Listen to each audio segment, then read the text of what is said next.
Omission অর্থ হলো তোমার ব্যতীত, ছাড়া, বাদ, বাদ এরকম বুঝে, ঠিক আছে? কোন জায়গায় হলো প্রয়োগ হবে না এমন একটা অবস্থাকে বোঝায় অমিশন। ওমিট করা মানে কি বাদ দেওয়া। দেখবা তোমার এটা ডিজিটাল যে ডিভাইস গুলোর মধ্যে অনেক ক্ষেত্রে এক্সিট, ওমিট, ওমিট আর এক্সিট একই কথা, ওমিট থেকে অমিশন। ঠিক আছে, তার মানে কোথায় আমরা বাদ দিব, কোনটা ছেড়ে দিব, কোন জায়গায় তোমার এ এন ব্যবহার হবে না, কোথায় বিশেষ ব্যবহার হবে, এটা যে আমরা বলেছিলাম। দেখো রুল একে আছে এখানে যে খাবারের পূর্বে মিলস, এই খাবার বলতে বোঝানো হচ্ছে যেমন লাঞ্চ, ব্রেকফাস্ট, সাপার, ডিনার যেটাই বলো, এগুলো এগুলো হলো মিলস বা খাবার। এদের পূর্বে সাধারণত আর্টিকেল বসে না, এটা সাধারণ নিয়ম, আর্টিকেল বসে না। যেমন দেখো ব্রেকফাস্ট শব্দটার পূর্বে আর্টিকেলটা এখানে যে বসানো হয়েছে এটা ভুল, ইনকারেক্ট দেখতে পাচ্ছ। আর এর কারেক্ট ফর্ম সেন্টেন্স হলো we have breakfast at 7 AM। এই ব্রেকফাস্টের পূর্বে তোমার সাধারণত ব্রেকফাস্ট একটা তোমার খাবারের একটা পর্যায়, ব্রেকফাস্ট, সাপার, ডিনার এগুলা সাধারণত বসে না। তবে এই মিলস বা যেগুলা বললাম সাপার, ডিনার, ব্রেকফাস্ট, এদের পূর্বে যদি তোমার অ্যাডজেক্টিভ থাকে, একটা মডিফায়ার থাকে, তখন ওই তোমার অ্যাডজেক্টিভের পূর্বে আর্টিকেল বসবে, এই আর কি। যেমন তোমার we had good breakfast yesterday, we had good breakfast yesterday, এটা ভুল, কারণ ব্রেকফাস্টের পূর্বে গুড অ্যাডজেক্টিভ আছে। তো সুতরাং আমরা নিয়মে পড়েছি যে অ্যাডজেক্টিভ যদি থাকে এই যে মিলস এর পূর্বে, তাহলে কি আমাদেরকে আর্টিকেল এ অর এন ব্যবহার করতে হবে। তাহলে এখানে দেখো এই জন্য কারেক্ট ফর্মটা হবে we had a good breakfast yesterday. তারপর দেখো প্লুরাল নাউনের পূর্বে কখনো, খুব মজার একটা ব্যাপার, এটা মনে রাখবা, খুব কাজে লাগবে। আমরা যখন প্র্যাকটিসে যাব তখন রুলগুলো তোমার আরো বেশি মনে থাকবে। আরো কিছু টেকনিক আমি তোমাদেরকে জানিয়ে দেওয়ার চেষ্টা করবো। জাস্ট রুলগুলা তোমার, যেহেতু আমরা শুরু থেকেই শুরু করেছি, এই জন্য রুলগুলা দেখাতে হচ্ছে তোমাদের। প্লুরাল নাউনের পূর্বে কখনোই এন বসে না, এটা খুবই ইম্পর্টেন্ট একটা রুল, যেটা তোমাদের অনেক কাজে লাগবে। যখনই তুমি দেখবা যে তোমার প্লুরাল কোনো নাউনের পূর্বে গ্যাপ আছে, সুতরাং ওখানে এ বা এন বসানোর চিন্তা কখনোই করবা না। তখন তোমার মাথায় আনবে হয় এখানে ক্রস হবে, না হয় দা হবে। তার মানে কি কোথায় দা হবে, কোথায় ক্রস হবে, ওই জিনিসটাও আমরা রুলের মধ্যে জেনেছি, জানবো। যেমন roses R beautiful, horse's are useful. আমি একটা তোমার ওই যে সকল, এক জাতীয় সকল কোনো কিছুকে বোঝাতে যে ব্যাপারটা করেছিলাম, এই অর্থে আমরা বলতে পারি এ হর্স ইজ ইউজফুল, ঠিক আছে, এটা বলতে পারি। অথবা আমরা বলতে পারি তোমার দ্য হর্স ইজ ইউজফুল, অথবা আমরা বলতে পারি হর্সেস আর ইউজফুল। একইভাবে দ্য রোজ ইজ বিউটিফুল বলা যায়, অথবা আমরা বলতে পারি রোজেস আর বিউটিফুল, মিনিং একই। তার মানে কি এই যে রোজেস এটা প্লুরাল নাউন, আর হর্সেস প্লুরাল নাউন, এর পূর্বে যদি গ্যাপ থাকে, আর্টিকেল ইউজ করার জন্য যদি তোমার অপশন দেওয়া থাকে প্যাসেজের মধ্যে, তাহলে তোমার horse's, roses, just for example, এরকম তোমার যত প্লুরাল নাউন আছে, বেঞ্চেস, স্টুডেন্টস, এরকম শত শত, প্রত্যেকটা নাউনেরই প্লুরাল ফর্ম আছে। এই প্লুরাল ফর্ম যখন থাকবে তখন মাথা থেকে এ এবং এন আউট করে দেবা। দ্যাট মিনস ওই প্লুরাল নাউনের পূর্বে গ্যাপ থাকলে ওই গ্যাপে কখনোই তোমার এ এন বসবে না, মাথায় আসবে হয় সেখানে দা বসবে অর ক্রস। আশা করি বুঝতে পেরেছো। এবার দেখো আনকাউন্টেবল নাউন হিসেবে গণ্য কিছু ওয়ার্ড আছে আমরা যেগুলো জানি, যেমন অ্যাডভাইস, দেখো অ্যাডভাইস, ইনফরমেশন, নিউজ, এগুলো একটু মনে রাখতে হবে। ব্যাগেজ, লাগেজ, এগুলো হলো আনকাউন্টেবল নাউন হিসেবে ইউজ হয় এবং মানে গণ্য হয় এগুলা।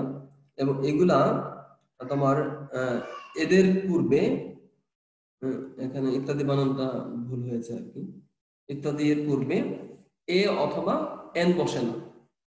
তার মানে কি আনকাউন্টেবল নাউনের পূর্বে এ অথবা এন বসে না। শুধু এটাই না, আনকাউন্টেবল নাউনের পূর্বে অর্থাৎ অ্যাবস্ট্রাক্ট নাউনের পূর্বে সাধারণত আর্টিকেল বসে না, কোনো আর্টিকেলই বসে না সাধারণত। বিশেষ ব্যবহার তো ভিন্ন কথা, ঠিক আছে। এন বসে যেমন দেখো, my teacher gave me good, my teacher gave me good advice. তারপর the police fail to get correct information regarding the murder. দেখো ইনফরমেশন, অ্যাডভাইস, এগুলো কি আনকাউন্টেবল নাউন। আনকাউন্টেবল নাউনের পূর্বে সাধারণত আর্টিকেল বসে না, সাধারণত আর্টিকেল বসে না।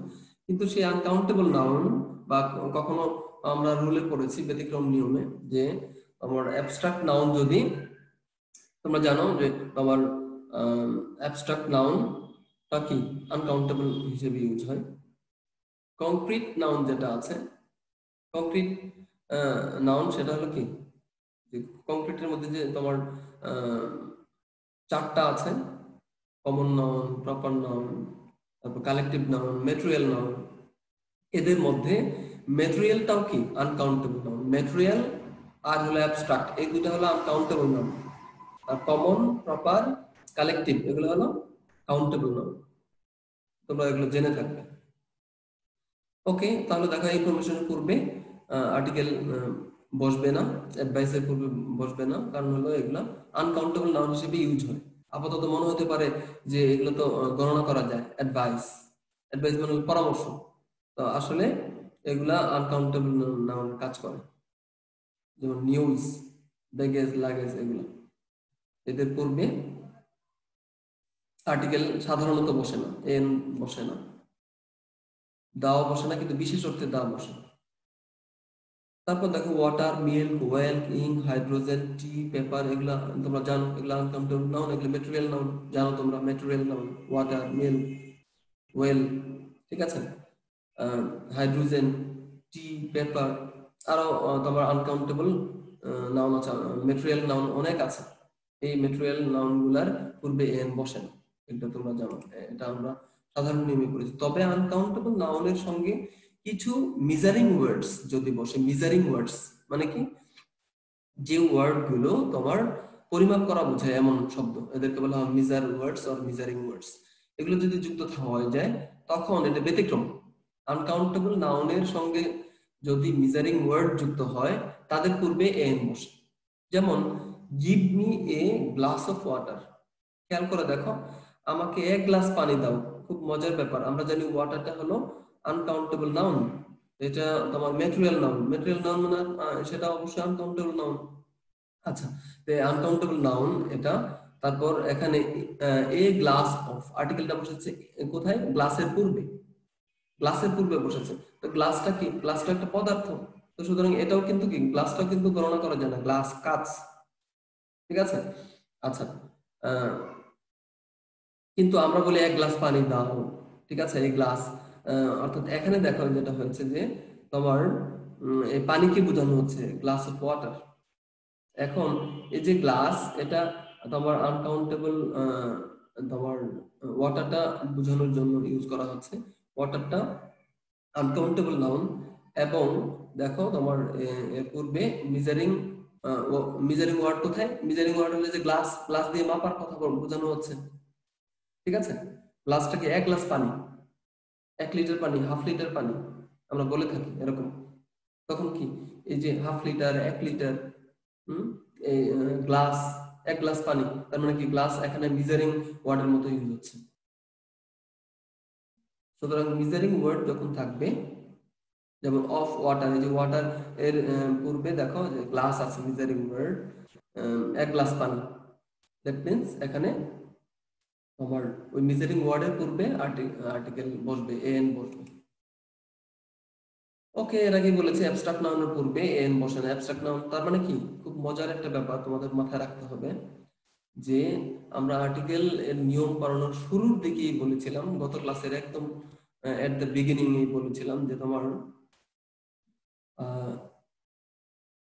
আর্টিকেল কোথায় বসে, নাউনের পূর্বে। তার মানে কি, নাউন সম্পর্কে তোমাকে স্পষ্ট ধারণা থাকতে হবে।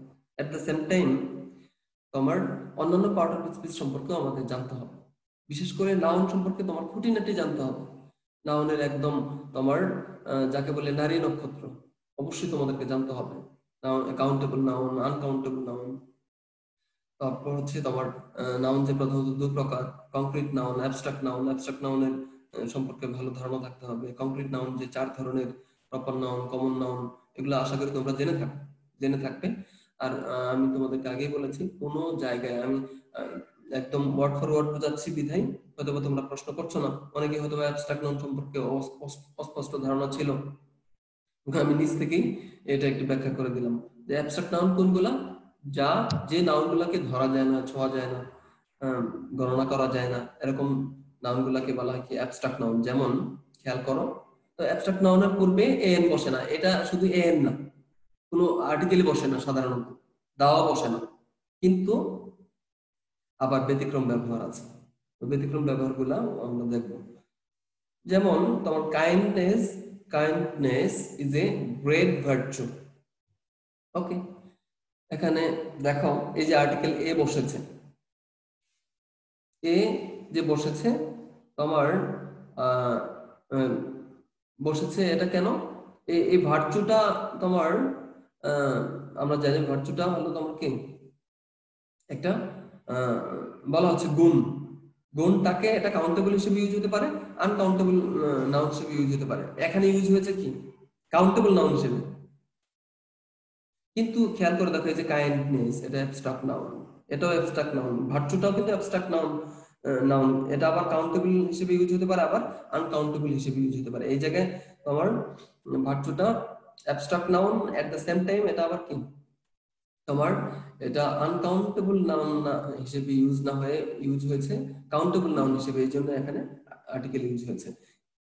আমাদের নিয়মের যে জায়গাটা অ্যাপ্লাই হয়েছে এখানে, যে এখানে কাইন্ডনেসটা কিন্তু অ্যাবস্ট্রাক্ট নাউন। কাইন্ডনেস অর্থ কি দয়া, কাইন্ডনেস, হ্যাপিনেস, রিচনেস, ভ্যাগনেস, এইগুলা তোমরা জানো। শিপনেস, ডম, এই ধরনের তোমার যে ওয়ার্ড গুলো শেষে এই ধরনের তোমার সাফিক্স থাকে, ওদেরকে বলা, ওই নাউন গুলো মূলত অ্যাবস্ট্রাক্ট নাউন। তোমরা জানো যেমন ফ্রিডম, মার্টারডম, ঠিক আছে, ডম। তারপর হলো তোমার টিএইচ যুক্ত যে ওয়ার্ড গুলো আছে ওগুলো অ্যাবস্ট্রাক্ট নাউন। যেমন ডেথ, ডেথ, তারপর হলো ব্রেথ, এরকম তোমরা শব্দ পাবো। টিএইচ যুক্ত যত ওয়ার্ড আছে, টি ওয়াই যুক্ত যত ওয়ার্ড আছে, নেস যুক্ত যত ওয়ার্ড আছে, ডম যুক্ত যত ওয়ার্ড আছে, যেমন ফ্রিডম, মার্টারডম, এগুলা। হুড যুক্ত যত ওয়ার্ড আছে, যেমন ব্রাদারহুড, মাদারহুড, হুড যুক্ত যত শব্দ, চাইল্ডহুড, সবগুলো কি অ্যাবস্ট্রাক্ট নাউন। তার মানে কি আমাদেরকে নাউন সম্পর্কে স্পষ্ট ধারণা থাকতে হবে। এই দেখো কাইন্ডনেস, এটা একটা অ্যাবস্ট্রাক্ট নাউন এবং এর পূর্বে দেখো আর্টিকেল ইউজ হয়নি, এই রুলের ব্যবহার এটা। ওকে, দেখো এবার আমরা মোটামুটি ইনডেফিনিট আর্টিকেলের ব্যবহার শেষ করেছি। এবার আমরা যাব ডেফিনিট আর্টিকেল দায়ের ব্যবহার সম্পর্কে আমরা আলোচনা করব।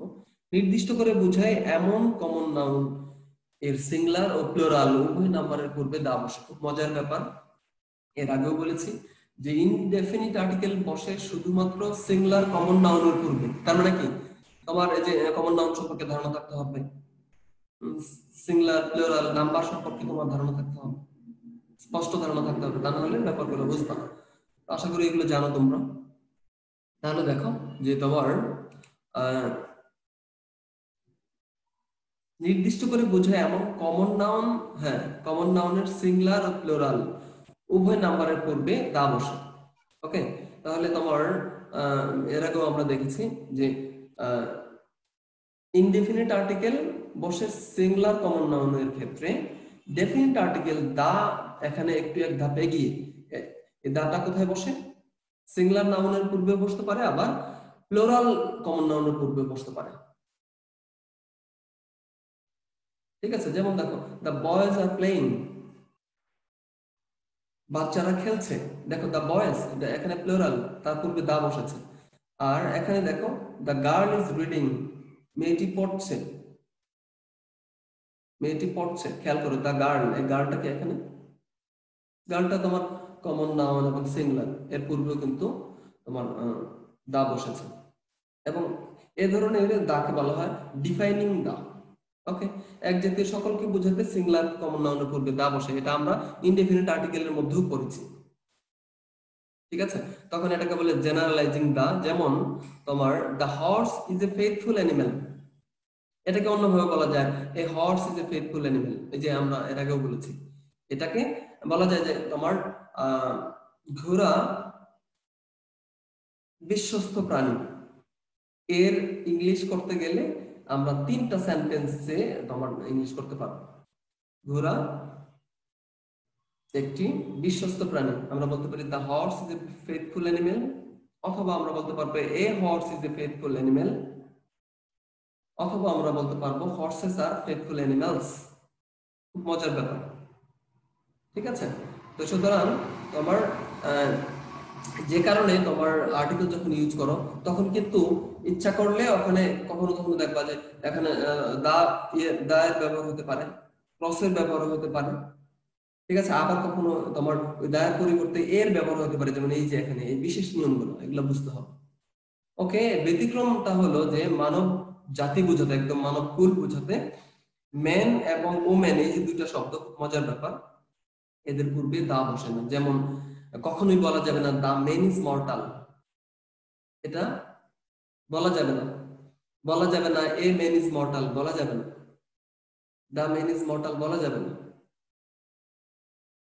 কারণ এই মর্টাল শব্দটা কি সামগ্রিক জাতি অর্থে ইউজ হচ্ছে, তোমার কে মডিফাই করছে।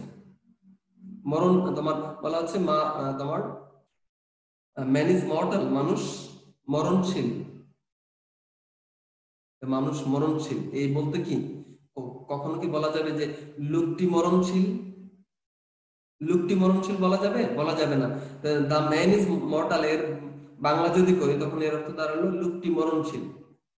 একটা লোক মরণশীল, অন্যগুলা কি অমর? অন্যগুলা কি মর্টাল? না। এই জন্য তোমার এই ধরনের ম্যান এবং উমেনের পূর্বে তোমার দা বসে না, কিন্তু এ বসতে পারে। যেমন I saw a man on the route, রাস্তায় আমি একটা লোককে দেখলাম। একটা লোককে তুমি দেখতেই পারো, একটা লোককে। A man tried to contact with me, একজন ভদ্র মহিলা আমার সাথে যোগাযোগ করার চেষ্টা করেছিল। তাহলে একজন ভদ্র মহিলা আমার সাথে যোগাযোগ করার চেষ্টা করলো বা চেষ্টা করেছিল, এই যে বললাম, হতেই পারে এটা, ঠিক আছে? আবার তোমার এদের মনে রাখতে হবে যে তোমার যদি সেটা জাতি অর্থে না ইউজ হয় তখন কিন্তু তার পূর্বে আবার দা ইউজ করা যাবে। যেমন বলা যাবে দ্য ম্যান ইজ টল, লোকটি লম্বা, এটা বলা যাবে। কারণ সকল লোক তো আর লম্বা না, কেউ তো খাটাও খাটাও আছে,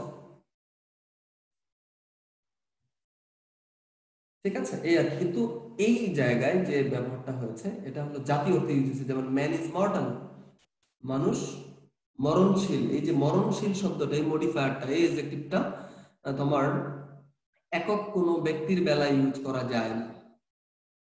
একক কোনো ব্যক্তিকে বোঝাতে দা ইউজ হতে পারে, কিন্তু যেমন বলা যেতে পারে the man is tall, the man is short, the man is intelligent, the man is honest বলা যাবে। দেখো অনেস্ট, ইন্টেলিজেন্ট যে বললাম আমরা, এই শব্দগুলা তো তোমার পুরা মানব জাতি অর্থে ইউজ করার সুযোগ নেই। কখনোই তোমার বলা যাবে না তোমার ইয়ে দ্য ম্যান ইজ অনেস্ট, এটা বলা যাবে, কিন্তু মানব জাতি অর্থে কি ইউজ করা যাবে? এটা বলা যাবে না, কারণ মানব জাতিদের মধ্যে অসৎ আছে সবাই। বলা যাবে না যে মানুষ সৎ, কথা বলা যাবে? মানুষ সৎ এটা বলা যাবে না, কারণ হলো সকল মানুষই সৎ না, অনেকে অসৎ আছে। কিন্তু লোকটি সৎ, ভদ্র মহিলাটি সৎ বলা যাবে, এই আর কি। এই জন্য বুঝতে হবে যে তোমার ইয়ের বেলায় মানব জাতি অর্থে যখন ইউজ হবে, এটা সেন্টেন্সের মিনিং বোঝাটা জরুরি। শুধু রুল বুঝলে কাজ হবে না, সেন্টেন্সের মিনিং বুঝতে হবে যে এখানে মানব জাতি অর্থে ইউজ হয়েছে নাকি ইন্ডিভিজুয়ালি কোনো তোমার ব্যক্তি বা কোনো নারীকে বোঝাতে মেন উমেনের ব্যবহার হয়েছে। ওকে, আমরা এটা ছোটবেলা থেকে পড়ে আসতেছি, নদী, সাগর, উপসাগর, মহাসাগর, পর্বত শ্রেণী, দ্বীপপুঞ্জ, জাহাজ ইত্যাদি নামের পূর্বে দা বসে। এগুলো মনে রাখতে হবে। এদের তোমরা নিশ্চয়ই এগুলো জানো। যেমন দা আন্দামানস, খুব মজার ব্যাপার। দা আন্দামানস, এই যে এস, দ্বীপপুঞ্জ, খুব মজার ব্যাপার। দ্বীপ, একটা দ্বীপ যদি বোঝায় তখন কিন্তু তার পূর্বে দা বসবে না। যেমন সন্দ্বীপ, হাতিয়া, এগুলো কি হাতিয়া দ্বীপের নাম। সন্দ্বীপ বাংলাদেশের দ্বীপের নাম, হাতিয়া বাংলাদেশের দ্বীপের নাম, এগুলো নোয়াখালীর দ্বীপ। তাহলে একটা মাত্র দ্বীপ যদি বোঝায় তখন তার পূর্বে কিন্তু তোমার ই বসবে না, দা বসবে না, কোনো আর্টিকেলই বসবে না। কারণ কি, ওটা প্রপার নাউন, প্রপার নাউনের পূর্বে আর্টিকেল বসে না। কিন্তু দা আন্দামানস মানে কি, আন্দামান দ্বীপপুঞ্জের নাম, এটা ভারত মহাসাগরে অবস্থিত, আমাদের বঙ্গোপসাগরে বঙ্গোপসাগরে আছে। দা আন্দামানস এন্ড নিকোবর দ্বীপপুঞ্জ, এটা দ্বীপপুঞ্জের নাম। দ্বীপপুঞ্জ মানে কি, অনেকগুলা দ্বীপের সমাহার, অনেকগুলা দ্বীপ রয়েছে এমন। ওকে, তাহলে দেখো দা আন্দামানস, এখানে দেখো চিনবা ইজিলি যে এই ধরনের শব্দগুলোর ক্ষেত্রে দেখো এস যুক্ত থাকবে। হিমালয়াস, দেখো এস আছে, বিশেষ করে পর্বত, পর্বত শ্রেণী এবং দ্বীপপুঞ্জ, এদের বেলায় সাধারণত তোমার এস থাকে। এগুলো দেখলি তোমরা চিনবা। হ্যাঁ, আবার এটা বড় হাতের হবে। এটা বড় হাতে কেন, এটা একটা তোমার প্রপার নাউন হিসেবে ইউজ হয়। দ্বীপপুঞ্জ, এটা তোমার অনেকগুলো দ্বীপের সমষ্টি, আবার এর একটা নাম, নির্দিষ্ট একটা নাম, নির্দিষ্ট একটা দ্বীপপুঞ্জের নাম, সুতরাং এটা প্রপার নাউন। কিন্তু আমরা জানি প্রপার নাউনের পূর্বে তোমার কোনো আর্টিকেলই বসে না। এখানে বসলো কেন, এই যে ব্যতিক্রম নিয়ম, যে দ্বীপপুঞ্জের পূর্বে আর্টিকেল বসবে, এই জন্য হলো দা আন্দামানস, দা হিমালয়াস। ঠিক আছে, তাহলে তোমার আন্দামানস দ্বীপপুঞ্জ, অনেকগুলো দ্বীপের সমাহার। কিন্তু সন্দ্বীপ যদি বলা হয়, যদি হাতিয়ার কথা বলা হয়, তখন তার পূর্বে তোমার আর্টিকেল বসবে না। এটা বিশেষ ব্যবহার, এটা বুঝতে হবে। আর যেমন দা হিমালয়াস মানে কি, হিমালয় পর্বতমালা, পর্বতমালা, পর্বত শ্রেণী, একই কথা। মালা, শ্রেণী, পুঞ্জ, এগুলো তোমার প্লুরাল বোঝায়, কোন নাউনের প্লুরাল ইন্ডিকেটিং ওয়ার্ড, এগুলো বাংলায় তোমরা জেনে থাকবে। মালা, গুলু, শ্রেণী, ঠিক আছে। পদাশ্রিত নির্দেশক, এগুলো টাটি, খানা, তোমরা জানো এগুলো। ওকে, আর দা প্যাসিফিক। স্যার তাহলে কি স্যার কাঞ্চনজঙ্ঘা? হ্যাঁ বলো, হ্যাঁ কাঞ্চনজঙ্ঘা, হ্যাঁ কাঞ্চনজঙ্ঘা কিন্তু স্যার আমি বলতে চাচ্ছি যে স্যার তাহলে কি কাঞ্চনজঙ্ঘার আগে কি আর্টিকেল বসবে না? না, বসবে না। কাঞ্চনজঙ্ঘার পূর্বে কখনোই আর্টিকেল বসবে না। কারণ কাঞ্চনজঙ্ঘাটা কি, কাঞ্চনজঙ্ঘা তোমার একটা শৃঙ্গ, একটা শৃঙ্গ, অর্থাৎ তোমার একটা পর্বতমালা না, পর্বত শ্রেণী না। এখন বিষয়টা হলো আমাদেরকে ব্যাপারগুলো বুঝতে হবে, জানা মানে এটা তোমার একটা জেনারেল নলেজের মতো, যে তোমাকে জানতে হবে কোনটা পর্বতমালা, কোনটা শুধুমাত্র পর্বত, এটা তোমার জানা থাকতে হবে। যে কাঞ্চনজঙ্ঘাটা, এটা কি পর্বত শ্রেণী নাকি পর্বত, এটা কি একটা পর্বত নাকি এটা পর্বত শ্রেণী। তার মানে কি, এটা হলো তোমার সাধারণ জ্ঞানের একটা বিষয়, এটা আগে থেকে তোমার জানা থাকার বিষয়। কোনো ওয়ার্ড দেখে তো আর ইজিলি বোঝা যাবে না। বোঝা যাবে কিছু কিছু ক্ষেত্রে, যেমন যে আমি তোমাদের বুঝালাম যে তোমার দা ফিলিপিন্স, এস থাকবে প্লুরাল, দ্বীপপুঞ্জ। যেমন দা হিমালয়াস, এই দেখো এস আছে। ঠিক আছে, প্লুরাল ক্ষেত্রে ওই তোমার ব্যাপারগুলা বুঝতে পারবা। আবার কিছু তো তোমার হয়তো বা ব্যতিক্রম আছে, ওগুলো বুঝতে পারবে না। যেমন কাঞ্চনজঙ্ঘা এমনি তো বোঝা যাচ্ছে সিঙ্গুলার।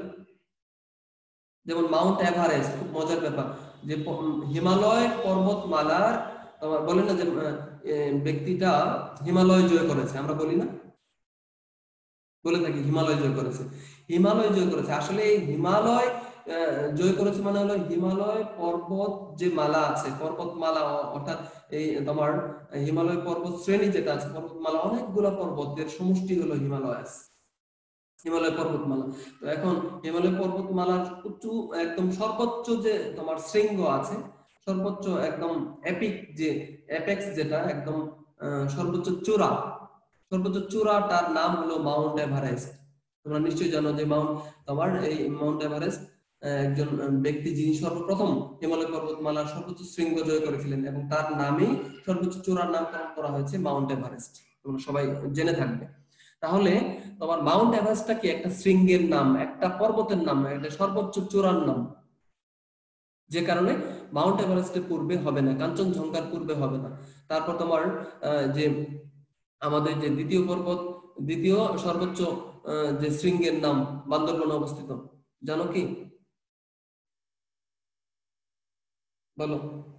তাজিংডং, যে আমাদের বাংলাদেশের সর্বোচ্চ বড় যেটা হলো তাজিংডং বিজয়, এটা সর্বোচ্চ। আর দ্বিতীয়টা কি? কেওক্রাডং, তাই না?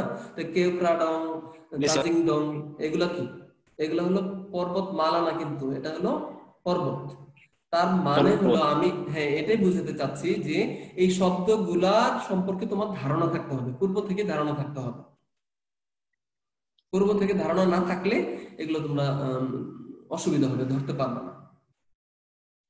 ঠিক আছে, যেমন তোমার দান্দিস, তোমরা এটা অনেক ক্ষেত্রে আসে দান্দিস, এটা নরমালি এগুলো আসে, দান্দিস, দা হিমালয়াস। ঠিক আছে, নরমালি পর্বত শ্রেণীর বেলায় এই দুইটা নামই আসে সচরাচর, কিন্তু বিশেষ এই যে এগুলো জানতে হবে এগুলো। আচ্ছা, দান্দিস দেখো শেষে কি আছে? এস আছে। দান্দিস মানে কি? আন্দিস পর্বতমালা, যেটা তোমার কোথায় অবস্থিত? আন্দিস পর্বতমালা কোন মহাদেশে? কে বলতে পারবা? আন্দিজ পর্বতমালা এটা তোমার উত্তর আমেরিকায় অবস্থিত। ঠিক আছে, উত্তর আমেরিকার একটা পর্বতমালার নাম হলো আন্দিজ পর্বতমালা, শেষে এস আছে, দেখো আন্দিজ এস আছে, সহজ কথা। পর্বতমালার ক্ষেত্রে পর্বত মালা বা পর্বত শ্রেণী যেটাই বলো বা দ্বীপপুঞ্জ, এদের চেনার উপায় হলো এদের সাথে এস থাকবে, সহজে চেনার ব্যাপার। এই যে আন্দামানস এস, বা Himalayas S, Andes S, S থাকবে, এগুলো প্লুরাল। ওকে, দা ফিলিপিন্স, ফিলিপিনীয় দ্বীপপুঞ্জকে বলা হয় দা ফিলিপিন্স। ওকে, আশা করি বুঝেছো ব্যাপারটা। তারপর ধর্মগ্রন্থ পত্রিকার নাম, এদের পূর্বে দা বসে, তার মানে কি ধর্মগ্রন্থ কোনগুলো এটা তোমাকে জানতে হবে, তাহলে কোরআন। ঠিক আছে, তারপর বলো আর কেউ কিছু। পর্বত শ্রেণী আর পর্বতমালা কি কি? একই জিনিস, শ্রেণী আর মালা, আমি তো কিছু, হ্যাঁ পর্বত শ্রেণী পর্বতমালা একই কথা, শ্রেণী গুলু, তারপরে হলো তোমার মালা, পুঞ্জ, এগুলো কি বাংলার ব্যাকরণ তোমরা নিশ্চয়ই জানো, এগুলো কি তোমার প্লুরাল ইন্ডিকেটিং ওয়ার্ড, এগুলো দ্বারা তোমার প্লুরাল করানো হয়। যেমন হলো তোমার আহ আমরা বলি না ফুলের মালা, বলি না? ফুলের মালা কি? অনেকগুলো ফুলের সমষ্টি যখন একত্রে করা হয় তখন ওটাকে বলে ফুলের মালা। পুষ্পপুঞ্জ বলি আমরা, দ্বীপপুঞ্জ অনেকগুলা, এই আর কি। ঠিক আছে, স্যার জাপানেও তো অনেকগুলো দ্বীপ আছে না, তাহলে জাপানের আগে দা বসছে না কেন? আচ্ছা ফাইন, তখন জাপানের দ্বীপ আছে অনেকগুলা, কিন্তু এখানে তোমার ওই দ্বীপের নাম অনুযায়ী কিন্তু তোমার জাপানের নামকরণটা হয় নাই। দ্বীপের জাপানের অনেকগুলা দ্বীপ আছে, যেমন হুক্কাইডো, তারপর হলো তোমার আরো অনেকগুলা দ্বীপ আছে, অনেকগুলা দ্বীপ মিলে হলো দ্বীপ রাষ্ট্র, ঠিক আছে। কিন্তু তোমার যখন ভৌগোলিক নাম হিসেবে আমাদের কাছে পরিচিতি থাকার একটা ব্যাপার আছে, পরিচিতি না থাকলে হবে না। জাপানের নামকরণটা কিন্তু তোমার অনুযায়ী তোমার সারা বিশ্বে ওইভাবে তোমার দ্বীপপুঞ্জের সমষ্টি অনুযায়ী যে তার পরিচিতি, এটা পৃথিবীতে এই পরিচিতিটা ওইভাবে হয়নি। তার মানে কি? কিন্তু তোমার ফিলিপিনীয় দ্বীপপুঞ্জ, দা ফিলিপিন্স, ফিলিপিনীয় দ্বীপপুঞ্জ, অর্থাৎ এটা সারা বিশ্বে দ্বীপপুঞ্জের সমাহার একদিকে, অন্যদিকে সারা পৃথিবীতে এটা দ্বীপপুঞ্জ নামে পরিচিতি লাভ করছে। অর্থাৎ এটা পরিচিতি লাভ করার একটা ব্যাপার, ভাষা মানুষের জন্য।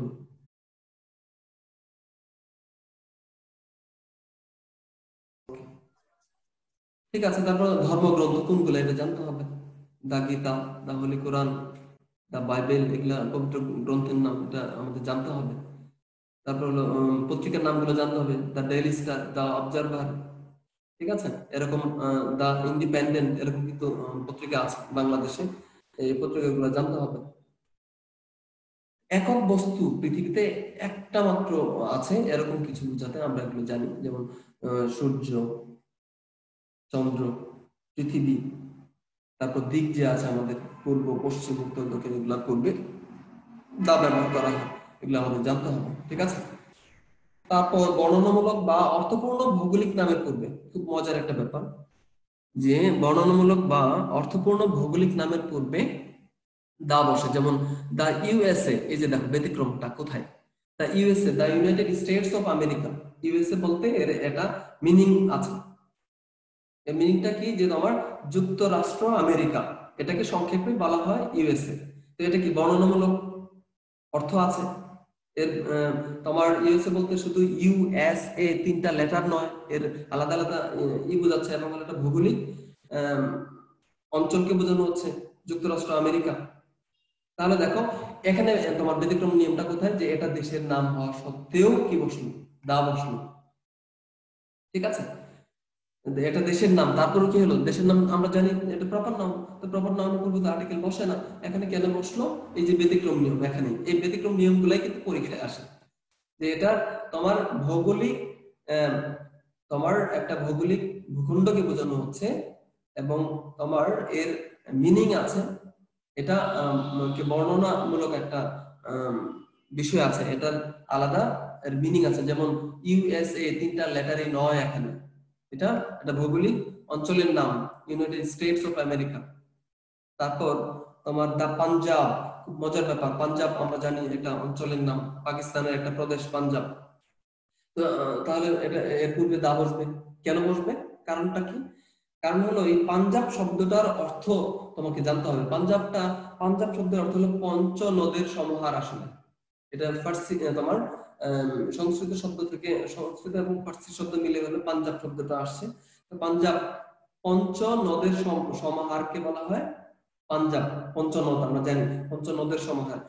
তোমার পাঞ্জাব শব্দটার অর্থ হলো তোমার পাঁচ, যে দেশে যে অঞ্চলটা পাঁচটা নদী এর, যে তোমার পাঁচটা নদী বিধৌত অঞ্চল নিয়ে যে জায়গাটা গঠিত, ওটাকে বলা হয় তোমার পঞ্চ নদের সমাহার বেষ্টিত অঞ্চল, এবং এটা নাম হয়ে গেছে পাঞ্জাব। এটা পাকিস্তানের একটা প্রদেশ আমরা জানি। তো এখন শুধু প্রদেশই নয়, এই নামের একটা মিনিং আছে। নামের মিনিংটা কি, যে এটা পাঞ্জাবটা পাঁচটা নদীর তোমার আহ নদী বিধৌত অঞ্চল নিয়ে এই তোমার অঞ্চলটা কি হয়েছে, তোমার গঠিত হয়েছে, যে কারণে এর নাম হয়েছে পাঞ্জাব। বিষয়টা কি বুঝতে পারছো? পাঞ্জাব শব্দটার অর্থ বুঝতে হবে। তো এখন এগুলো আমাদের জানার বিষয়, এটা তুমি যদি না জানো, বা তুমি তোমার কোন নামের অর্থ কি, কোনটা কি, এই ব্যাপারগুলা তোমার না জানলে কিন্তু কখনোই পারা যাবে না, এই যে এটার এই জিনিসগুলো জানা যাবে না। তো সচরাচর এগুলাই আসে, দা ইউএসএ, দা ইউএস, দেখো the USSR, United States of Soviet Union, তোমরা তোমার ইউনিয়ন অফ, দেখো ইউএসএসআর এর পূর্ণরূপ হলো তোমার union of Soviet Soviet socialist Republic. তোমরা হয়তো জেনে থাকবা যে আজকের যে রাশিয়া, এটা এই রাশিয়া তোমার 1990 সালের আগে তোমার এই ভূখণ্ডের নাম ছিল, রাশিয়া ভূখণ্ডের নাম ছিল USSR, union of Soviet socialist Republic. সংক্ষেপে আমরা বাংলায় যখন লিখি তখন বলতাম আমরা সোভিয়েত ইউনিয়ন। তোমরা নাম শুনে থাকবে সোভিয়েত ইউনিয়ন, অর্থাৎ রাশিয়ার পূর্ব নাম হলো সোভিয়েত ইউনিয়ন। তাহলে এই সোভিয়েত ইউনিয়ন কে বোঝানো হচ্ছে তোমার ওখানে অনেকগুলা রাষ্ট্রের সমন্বিত ইউনিয়ন ছিল বিধায় তোমার আজকের রাশিয়ার 1990 সালের আগে এর নাম ছিল ইউএসএসআর। তার মানে কি, এর তোমার এই ইউএসএসআর তোমার এর একটা অর্থ আছে। অর্থটা কি, যে তোমার সোভিয়েত ইউনিয়নভুক্ত দেশসমূহ, সোভিয়েত ইউনিয়নভুক্ত অঞ্চল সমূহকে বলা হচ্ছে দা ইউএসএসআর। এই জন্য ইউএসএসআর এর পূর্বে দা হয়েছে। ঠিক আছে, একইভাবে দা ইউকে, ইউকে ইউনাইটেড কিংডম, এটার মিনিং আছে, অর্থ আছে। ঠিক আছে, এবং খুব মজার ব্যাপার হলো দা ইউএসএ, দা ইউএসএস আর দা ইউকে, এগুলো সবগুলাই কিন্তু অনেকগুলা রাষ্ট্র, এটা যুক্তরাষ্ট্রীয় শাসন ব্যবস্থা আছে এই দেশগুলোতে, যে কারণে হলো ইউনিয়ন। ঠিক আছে, ইউনাইটেড স্টেটস এই ধরনের শব্দ আছে।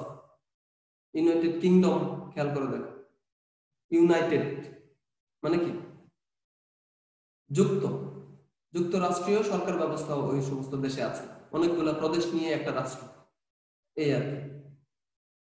এই ব্যাপারগুলো মনে রাখতে হবে, আর কিছু না। এবং নর্মালি এগুলোই আসে, দা ইউএসএ, দা ইউএসএসআর, তারপর দা পাঞ্জাব, এগুলোই আসে।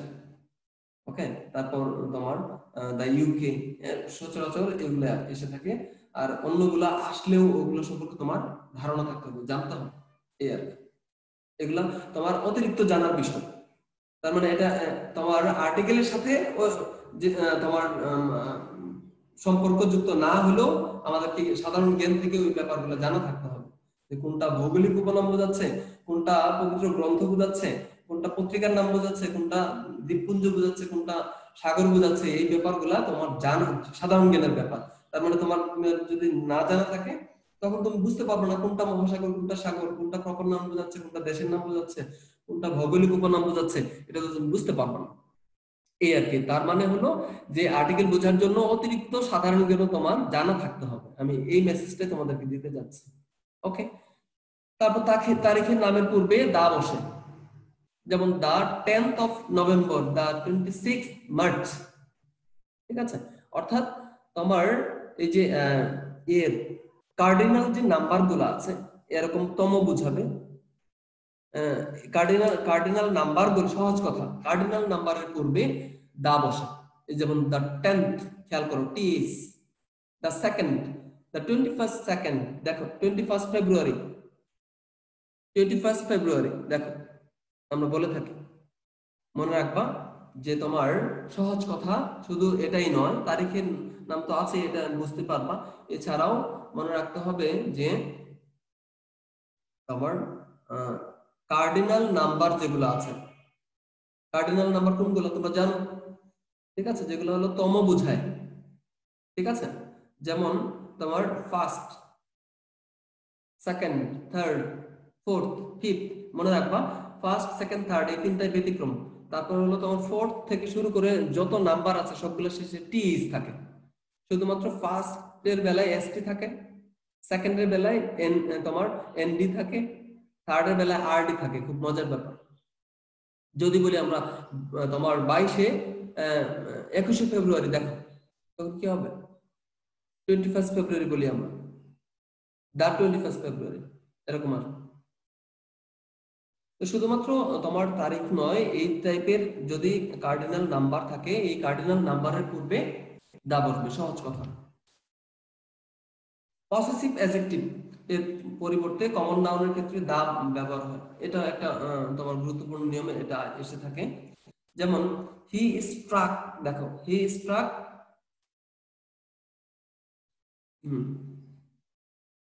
একটু দেখো,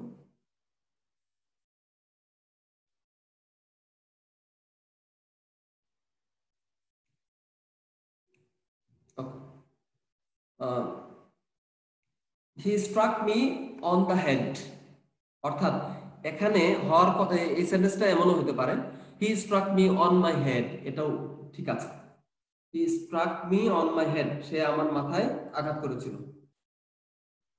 ঠিক আছে, আঘাত করেছিল। আচ্ছা দেখো, এখন স্ট্রাইক থেকে স্ট্রাক, দেখো তাহলে তোমার এই সেন্টেন্সটা এরকম হতে পারে যে he struck me on my head. এই মাই এর পরিবর্তে দা ইউজ করা যায়। মাই ইউজ না করে আমরা বলতে পারি he struck me on the head, সে মাথায় আঘাত করেছিল, সে তোমার আমার মাথায় আঘাত করেছিল। আমার কথাটা কোথেকে পাইলাম, এই যে মি আছে, তাহলে মাথাটা কার, আমারই তো মাথা। এই জন্য আমরা বলতে পারি সে তোমার আমার মাথায় আঘাত করেছিল, সে মাথায় আঘাত করেছিল। এই মাথায় আঘাত করেছিল মানে কি, কার মাথায়, আমার মাথায় আঘাত করেছিল। তা আমার মাথায়, এটা তো নির্দিষ্ট জিনিস, এই জন্য হলো তোমার এটা মাই দিয়েও আমরা লিখতে পারি, আর অন্যভাবে আমরা আর্টিকেল ইউজ করেও, আর্টিকেল দা ইউজ করেও, ডেফিনিট আর্টিকেল ইউজ করেও আমরা সেন্টেন্সটা লিখতে পারি, he struck me on my head. অথবা আর্টিকেল ইউজ করে আমরা বলতে পারি he struck me on the head, the use করেও আমরা করতে পারি, সহজ কথা। তখন এই মাইটা উচ্চ থাকবে, ঠিক আছে। এই তারপর the teacher pulled the boy by the ear, এর মানে কি, এর মানেটা হলো, মনে রাখ খুব মজার ব্যাপার এই সেন্টেন্স গুলোর মধ্যে। দেখো যখন তোমার আর্টিকেল ইউজ হবে এই ধরনের সেন্টেন্সে, অবশ্যই সেখানে তোমার ইয়ে ভার্বটা অবশ্যই ট্রানজিটিভ হবে এবং এরপরে কি অবশ্যই তোমার অবজেক্ট থাকবে। দেখো হি স্ট্রাক মি, দেখো মি একটা object, the teacher pull the boy, দেখো দ্য বয় এখানে অবজেক্ট, অবজেক্ট আছে, অবজেক্ট থাকবেই, কারণ অবজেক্ট না ইউজ করে কখনো দা ইউজ এখানে করার সুযোগ নেই। কারণ কার কান ধরলো, কার মাথায় আঘাত করলো, এটা তো থাকতে হবে, অবজেক্টটা আগে থাকতে হবে, অবজেক্ট থাকবে। খুব মজার ব্যাপার, এই ধরনের সেন্টেন্সে অবজেক্ট থাকবে এবং সেই ক্ষেত্রে হলো তোমার এইভাবে আমরা পসেসিভ যে অ্যাডজেক্টিভ আছে বা পসেসিভ প্রনাউন তোমরা পড়েছো, পসেসিভ প্রনাউন গুলা অ্যাডজেক্টিভের কাজ করে জানো, ওগুলা মডিফায়ারের কাজ করে, মডিফায়ারের মধ্যে পড়ে থাকবা। The teacher pulled the boy by the ear অথবা বাই হিজ ইয়ার বললেও চলবে, বাই হিজ ইয়ার এটাও কারেক্ট, বাই দ্য ইয়ার বললেও চলবে। তার মানে কি আর্টিকেল যখন তুমি ইউজ করবা প্যাসেজের মধ্যে তোমার হিজ না থেকে ওই জায়গায় গ্যাপ থাকবে, তো গ্যাপের বেলায় তোমাকে কি দিতে হবে, হিজ দেওয়ার কোনো সুযোগ আছে নাই, কারণ হলো আমরা ইউজ করছি আর্টিকেল, তখন হিজ, হিজ আমরা জানি যে এটা পসেসিভ প্রনাউন, পসেসিভ অ্যাডজেক্টিভ, তো এটা তো হিজ দেওয়ার কোনো সুযোগ নাই, তখন আমাদেরকে বাধ্যতামূলক ভাবেই আমার দা ইউজ করতে হবে। এই আর কি। জাতি বা ও সম্প্রদায়ের নামের পূর্বে, এটা কমন একটা রুল, তোমরা জানো যে জাতি অর্থে বা সম্প্রদায় অর্থে আমার কোনো ওয়ার্ড যখন ইউজ হবে তার পূর্বে দা বসে, যেমন দা ইংলিশ মানে হলো ইংরেজরা, দা রিচ, খুব মজার ব্যাপার, দা রিচ আমরা সচরাচর জানি অ্যাডজেক্টিভের পূর্বে আর্টিকেল বসে না, তোমরা নিশ্চয়ই জানো, সাধারণ নিয়ম হলো নাউন ব্যতীত অন্য কোনো পার্ট অফ স্পিচের পূর্বে আর্টিকেল বসে না, কিন্তু সেই তোমার অ্যাডজেক্টিভ যদি তোমার এর কাজ করে, প্লুরাল নাউনের কাজ করে, জাতি অর্থে ইউজ হয়, সম্প্রদায় অর্থে যখন ইউজ হবে, সমষ্টিগত অর্থে ইউজ হয়, তখন তার পূর্বে দা বসবে। যেমন দা রিচ বলতে হচ্ছে তোমার কখনোই বলা যাবে না তোমার এর ধনীটি, ধনীটি না, ধনীরা, ঠিক আছে, ধনীটি বলার কোনো সুযোগ নেই।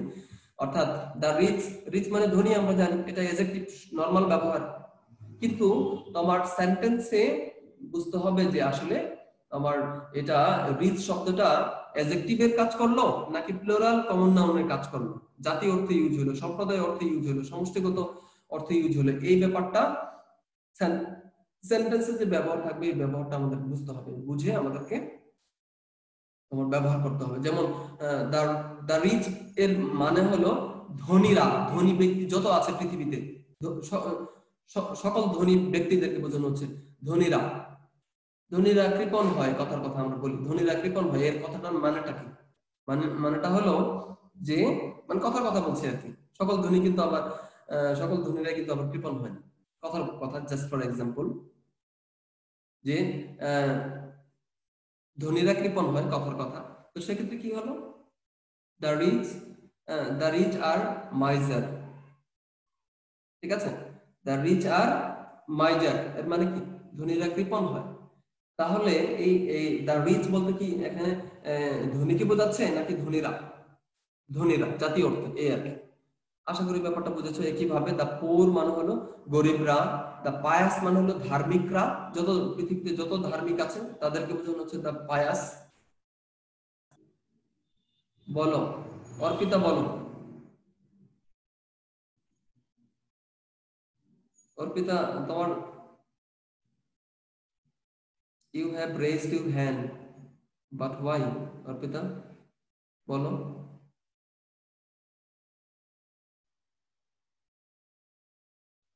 অর্পিতা না বুঝে ওটা চাপ চাপ দিয়েছো? অর্পিতা কি শুনতে পাচ্ছ আমাকে?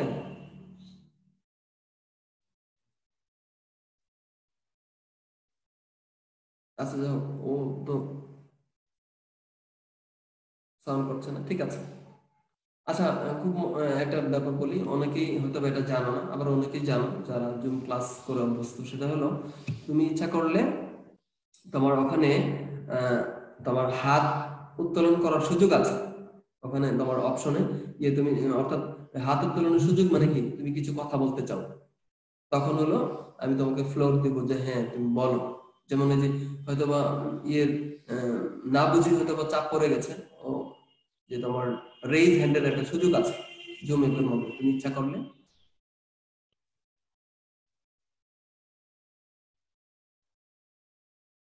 তুমি ইচ্ছা করলে কোনো কিছু বলতে চাইলে সাংকেতিক শব্দ, সাংকেতিক ভাবেও আমাকে বুঝাতে পারো। ওকে, অর্পিতা জয়েন করছো? জি স্যার, স্যার একটু সমস্যা ছিল। আচ্ছা ঠিক আছে। না ওই যে তোমার তুমি ইয়ে করেছিলা, তোমার হয়তো বা চাপ পড়ে গিয়েছিল আর কি, জানো। ঠিক আছে, অন্যরাও ব্যাপারটা বুঝে নিলা যে কেউ কেউ ইচ্ছা করলে তোমার ওখানে অপশন আছে রেইজ ইউর হ্যান্ড, দেখো রেইজ রেইজ হ্যান্ড এরকম একটা অপশন আছে। তো ওখানে চাপ দিয়ে তুমি কথা বলার সুযোগ পাবা। আমি তোমাকে নাম ধরে বলবো যে হ্যাঁ অমুকে বলো, এরকম টাইপের বলার সুযোগ আছে। সকল সুযোগই কিন্তু এখানে আছে। আসলে অনেকে ব্যবহারগুলা টুকিটাকি যে ব্যবহারগুলো অনেকে হয়তো বা আহ, কেউ জানো কেউ জানো না, এই আর কি। যা হোক, এই হলো বিষয়। তাহলে জাতীয় অর্থে তোমার দা বসা আমরা জানি, দা মুসলিমস, দেখো দা হিন্দুস এস থাকবে তখন সাধারণত দা মুসলিমস।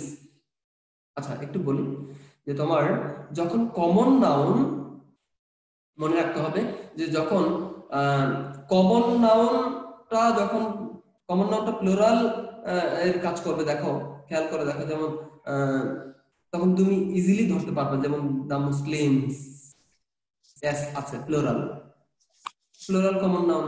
মুসলিমস বলতে হচ্ছে পুরা পৃথিবীর যত মুসলমানরা আছেন সকল মুসলমানদেরকে বোঝানো হচ্ছে, মুসলিমদেরকে বোঝানো হচ্ছে, এই জন্য দা মুসলিমস। কিন্তু এজেক্টিভের বেলায় দেখো এস নাই, খুব মজার ব্যাপার, এজেক্টিভের কখনো এস দেওয়ার সুযোগ নেই। যেমন তোমার রিচ, পোর, পায়াস, এখানে আবার বললো না স্যার পায়াসের মধ্যে এস আছে, এই পায়াসটা এটা মৌলিক শব্দ, এর মধ্যেই আছে এস, শব্দটার মধ্যে নরমালি এস আছে, সুতরাং এটা প্লুরালের জন্য এস না, এই আর কি।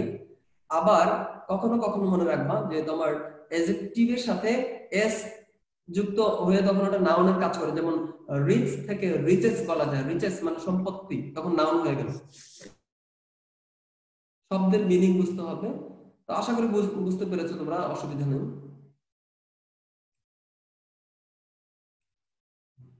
ওকে, আচ্ছা দুইয়ের মধ্যে তুলনা বোঝাতে দেখো, দুইয়ের মধ্যে তুলনা বোঝাতে কম্পারেটিভ ডিগ্রি এর পূর্বে দা বসে। যেমন Ruba is the better of the two girls, দুইয়ের মধ্যে তুলনা যদি বোঝায় তখন তোমার কম্পারেটিভ ডিগ্রি, আমরা জানি সুপারলেটিভ ডিগ্রি পূর্বে দা বসে, এটা আমরা সবাই জানি, ঠিক আছে। কিন্তু তোমার যদি দুইজন ব্যক্তি বা দুইটা প্রাণীর কে তোমার দুইজন দুইটা দুইজন ব্যক্তি অথবা দুইটা প্রাণীর মধ্যে যদি কোনো ধরনের আমার তুলনা বোঝায়, যে কোনো বৈশিষ্ট্যের যে কোনো গুণ বর্ণনা করতে গিয়ে যদি তুলনা বোঝায়, সেক্ষেত্রে তোমার কম্পারেটিভ ডিগ্রি পূর্বেও দা বসে। যেমন দেখো Rupa is the better of the two girls, দুইটা মেয়ে আমি বর্ণনা করছি যে এই দুইটা মেয়ের মধ্যে রূপাই ভালো, তার মানে কি দুটো মেয়ের মধ্যে আমি তুলনা করছি, রূপা ভালো, এই জন্য হলো তোমার এখানে তোমার দা বসেছে। দেখো রূপা ইজ দা বেটার, এই দেখো বেটারটা কিন্তু কম্পারেটিভ, তোমরা জানো যে গুড বেটার বেস্ট এটা কম্পারেটিভ ফর্ম। আমরা সাধারণত জানি যে সুপারলেটিভ ডিগ্রির পূর্বে দা বসে, কিন্তু যদি দুজন ব্যক্তি বা প্রাণীকে তোমার ইন্ডিকেট করানো হয়, এদের অর্থে কম্পারেটিভ ডিগ্রি ইউজ হয়, সেক্ষেত্রে তার পূর্বেও দা বসে। যেমন এখানে বসেছে দা বেটার, আমরা নরমালি জানি বেস্ট এর পূর্বে দা বসে, কিন্তু এখানে কম্পারেটিভ ফর্ম বেটার এর পূর্বে দা বসেছে, এটা ব্যতিক্রম নিয়ম, এবং এগুলা তোমাদের মনে রাখতে হবে। তারপর যথাযথ অর্থে তোমার দা বসে, যেমন দা সোন আর দা বেটার, ঠিক আছে। আমরা এরকম বলে থাকি দা মোর ইউ, দেখো the more you read the more you learn, যত পড়বে তত শিখবে, এরকম বলে থাকি।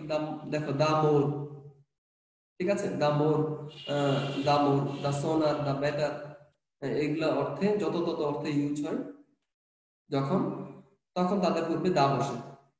ওকে, যে সকল নাউন দ্বারা বৃত্তি বা পেশা বোঝায়, পেশা যখন বোঝাবে তাদের পূর্বে তোমার ই বসে, সে সমস্ত নাউনের পূর্বে দা বসে। যেমন হি join the army, he join the navy, navy the army, এগুলো কি আমরা জানি যে আর্মিটা একটা কালেকটিভ নাউন, এই কালেকটিভ নাউনের জন্য এখানে দা বসেছে, এটা ভুল ধারণা।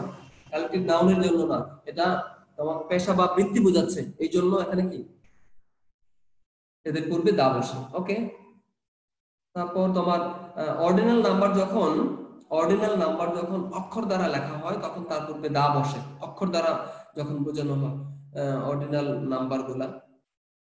যেমন তোমার ওই যে এর আগে বলেছি দা ইয়েগুলা, যেমন ওমর দ্য সেকেন্ড, এই যে দেখো সেকেন্ডের পূর্বে কি হবে? The first, second. ঠিক আছে, অর্ডিনাল না শব্দটা এখানে তোমার কার্ডিনাল হবে, এখানে ভুল লেখা, আমি এটা থেকে উঠেছি অ্যাডভান্স থেকে, তোমরা এটা ঠিক করে নিও। শব্দটা অর্ডিনাল না, তখন কি হয়ে যাবে? কার্ডিনাল। ঠিক আছে, প্রথমত। দ্বিতীয়ত অর্ডিনাল নাম্বার কোনগুলো? সাধারণ যেগুলো আছে 1 2 3 4 5 6 7, এগুলো তোমরা জানো, এগুলো হলো অর্ডিনাল নাম্বার। কার্ডিনাল কোনগুলো? ফার্স্ট, সেকেন্ড, থার্ড, ফোর্থ, এগুলো হলো কি কার্ডিনাল, আমরা এর আগে পড়েছি। তার মানে এই বইয়ের মধ্যে অ্যাডভান্সের 14 নাম্বার রুলে অর্ডিনাল শব্দটা কেটে তোমরা কার্ডিনাল লিখবে। ওকে, যখন এই টাইপের থাকবে তখন কি হবে? তোমার কার্ডিনাল নাম্বার পূর্বে দা বসে, যেমন উমর দ্য সেকেন্ড। আর অর্ডিনাল নাম্বার এর দেখো তখন অর্ডিনাল নাম্বারের পূর্বে দা লিখতে হয় না, বলতে বোঝানো হচ্ছে যে অর্থাৎ রোমান ফিগারে যখন লেখা হয়। আচ্ছা আচ্ছা, দেখো খেয়াল করো, এটা অন্য একটা জিনিস বোঝাচ্ছে। দেখো অর্ডিনাল, এই জায়গায় 14 নম্বর শুরুর যে অর্ডিনাল আছে এটা কেটে ওটা হবে। কিন্তু দেখো অর্ডিনাল নাম্বার যখন রোমান ফিগারে লেখা হয়, রোমান ফিগার যেমন এই যে দেখো এটা 1 2, তোমরা জানো, তোমরা যেটাকে আই বলো, এটা আসলে তোমার 1 2 3 4 এইভাবে যখন লেখা থাকে রোমান সংখ্যা, তোমরা জানো সবাই। তো এরকম অর্থে তখন কিন্তু বসবে না। ঠিক আছে, কিন্তু পড়ার সময় বলতে হয় যে উমর দ্য সেকেন্ড, পড়ার সময় বলতে হয় Umar the second, Umar second. এই দেখো সেকেন্ড শব্দটা ইউজ করা হয়েছে রোমান সংখ্যায় যখন লেখা হয়েছে এটা, কিন্তু পড়ার সময় বলতে হয় উমর দ্য সেকেন্ড। এই আর কি।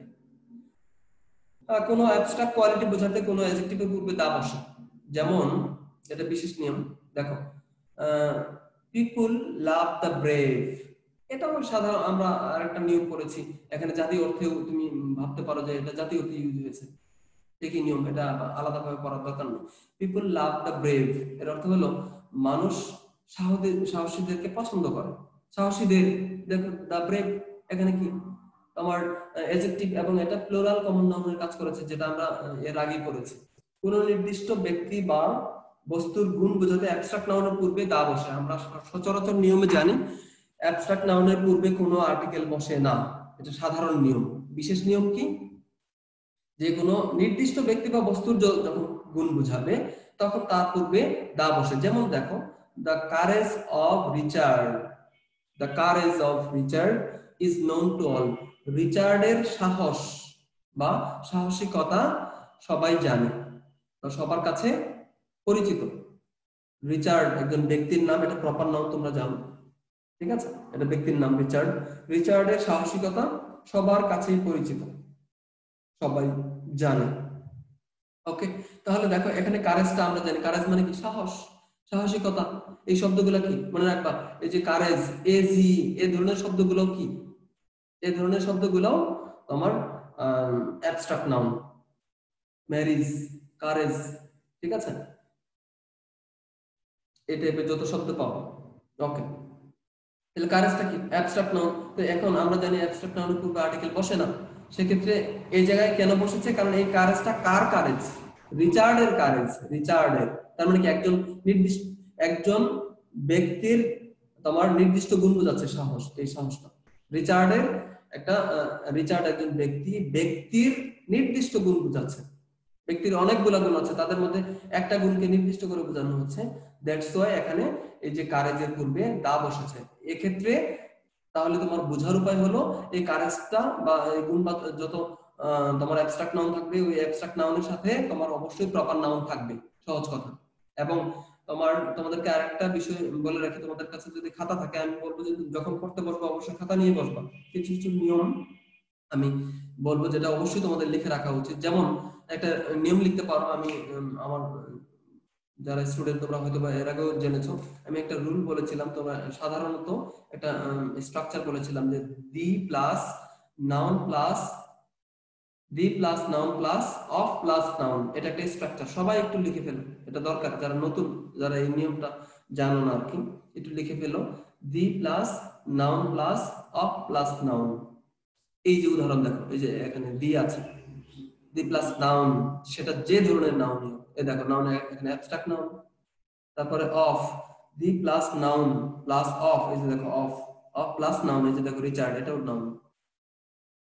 ঠিক আছে, তার মানে কি তোমার এই স্ট্রাকচারটা শিখলে পরে তুমি একদিকে প্রিপোজিশনের ব্যবহারটাও শিখতে পারবা, অন্যদিকে আর্টিকেলের ব্যবহারটাও শিখতে পারবা। দেখো the plus noun plus of plus noun, এই যে দেখো এই অর্থে যে কোনো নাউনের পূর্বে তুমি দা ইউজ করতে পারবে, এটা সাধারণ নিয়ম, 90% ক্ষেত্রে এটা প্রযোজ্য এই নিয়মটা। আবার তোমার 10% ব্যতিক্রম আছে, এই নিয়মেরও আবার ব্যতিক্রম আছে। ঠিক আছে, তাহলে আশা করি বুঝতে পেরেছো এটা। তারপর কমন নাউন বা অ্যাডজেক্টিভ যখন অ্যাবস্ট্রাক্ট নাউন, অ্যাবস্ট্রাক্ট আইডিয়া বোঝায়, তখন উক্ত কমন নাউনের বা অ্যাডজেক্টিভের পূর্বে দা বসে। যেমন দা মাদার রোজ ইন হার, এর মানে কি? এর মানে হলো মাদারলি অ্যাফেকশন তার মধ্যে জেগে উঠলো, মাতৃত্ব জেগে উঠলো। এখানে মাতৃত্বকে বোঝানোর চেষ্টা করা হচ্ছে। ঠিক আছে, তার মাতৃত্ব জেগে উঠলো বাচ্চাটাকে দেখে, বাচ্চাটা কষ্ট পাচ্ছে, একজন ভদ্র মহিলা সামনে দিয়ে যাচ্ছে, একটা বাচ্চাকে দেখে, কষ্ট পাওয়া বাচ্চাকে দেখে সে হয়তোবা বলতেছে, বলার আগে তাকে হয়তোবা তুলে নিল। তখন তার মানে কি, তার যে মাদারলি এফেকশন, এটা অর্থে এখানে মাদার বোঝানো হচ্ছে। এই মাদার বলতে মা অর্থ প্রকাশ পাচ্ছে না এখানে। দা মাদার রোজ ইন হার, তার মধ্যে মাতৃত্ব জেগে উঠলো। এখানে দা মাদার বলতে মাদারহুড কে বোঝানো হচ্ছে, মাদারলি এফেকশন কে বোঝানো হচ্ছে। একজন ব্যক্তির, নির্দিষ্ট একজন ব্যক্তির তোমার গুণকে বোঝানো হচ্ছে। এখানে দেখো মাদার শব্দটা আমরা জানি কমন নাউন, কিন্তু এখানে অ্যাবস্ট্রাক্ট আইডিয়া বোঝাচ্ছে, কারণ ওই মাদারহুড, মাদারলি এফেকশনটা বোঝানোর অর্থে এখানে মাদার ইউজ হয়েছে। দ্যাটস ওয়াই এখানে তোমার এই কমন নাউন, দেখতে কমন নাউন, আসলে এদের পূর্বেও দা ইউজ হয়েছে। একইভাবে the fox was found in him, তার মধ্যে কি খুঁজে পাওয়া গিয়েছিল? তার মধ্যে তোমার ধূর্ততা, কানিংনেস মানে কি? ধূর্ততা। ঠিক আছে, তার মধ্যে ধূর্ততা খুঁজে পাওয়া গিয়েছিল, অর্থাৎ সে চালাক, চতুরতার যে গুণ তার মধ্যে ছিল। এটা বলতে এই কানিংনেস বোঝানোর ক্ষেত্রে ফক্স ইউজ করা হয়। তোমরা জানো যে প্রাণীদের মধ্যে ধূর্ত বলা হয় শ্রীগালকে, শ্রীগাল বা শিয়াল মামা আমরা যাকে বলি, এই আর কি। The fox was found in him, এখানে ফক্স বলতে সাধারণ শিয়ালকে বোঝানো হচ্ছে না। এই যে ইন হিম, এই যে ইন হার, খেয়াল করো অবজেক্ট আছে, ঠিক আছে, তার মধ্যে একটা ব্যক্তির ভিতরের গুণকে বোঝানোর চেষ্টা করা হচ্ছে ফক্স শব্দের দ্বারা। এই জন্য এখানে এটা তোমার এরকম অ্যাবস্ট্রাক্ট আইডিয়া বোঝাতে দা বলবে। ওকে, একই গুণ সম্পন্ন দুই ব্যক্তি বা বস্তুর সাথে তুলনা করা হলে যার সাথে তুলনা করা হয় তার পূর্বে দা বসে। এটা যেমন Nazrul is the Shelley of Bengal. Nazrul হলো কি? নজরুলকে বলা হয় বাংলার শেলি। শেলি হলো ইংলিশ লিটারেচারের একজন বিখ্যাত কবি, পিবি শেলি। তোমরা পার্সি ব্রাউন শেলি পূর্ণ নাম শেলি। শেলি হলো, দেখো এস বড় হাতের আছে, এটা প্রপার নাম, এটা একজন ব্যক্তির নাম, উনি একজন কবি, বিখ্যাত ইংলিশ তোমার একজন পোয়েট, নাট্যকার, ড্রামাটিস্ট।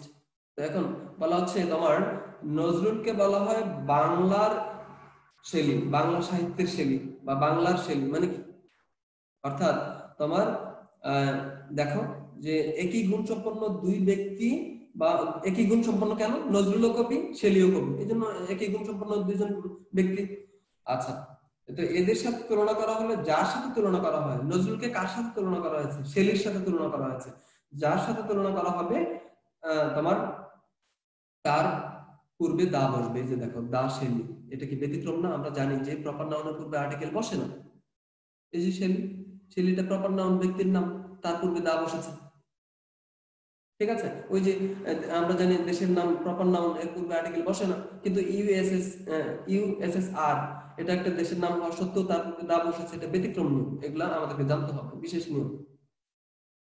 তারপর দেখো ম্যাটেরিয়াল নাউনের পূর্বে দা বসে না, আমরা এটা জানি ম্যাটেরিয়াল নাউনের পূর্বে দা বসে না, কিন্তু যদি এই ম্যাটেরিয়াল নাউনটা তোমার কোনো নির্দিষ্ট স্থানের বা নির্দিষ্ট প্রকারের পদার্থ বোঝায় তখন তার পূর্বে কি বসবে? দা বসবে। যেমন the perfume of Saudi Arabia, ওই যে একই নিয়ম, the plus noun plus of plus noun, এটা দ্বারাও তুমি তোমার ইজিলি ধরতে পারবা। এটা তুমি ম্যাটেরিয়াল নাউন না চিনলেও তুমি দি plus noun plus of plus noun এই স্টাইলে ধরতে পারবে। দেখো এই যে দি আছে, নাউন আছে পারফিউম, সেটা যে নাউনই হোক, অ্যাবস্ট্রাক্ট হোক অথবা কংক্রিট হোক, যে নাউন হোক।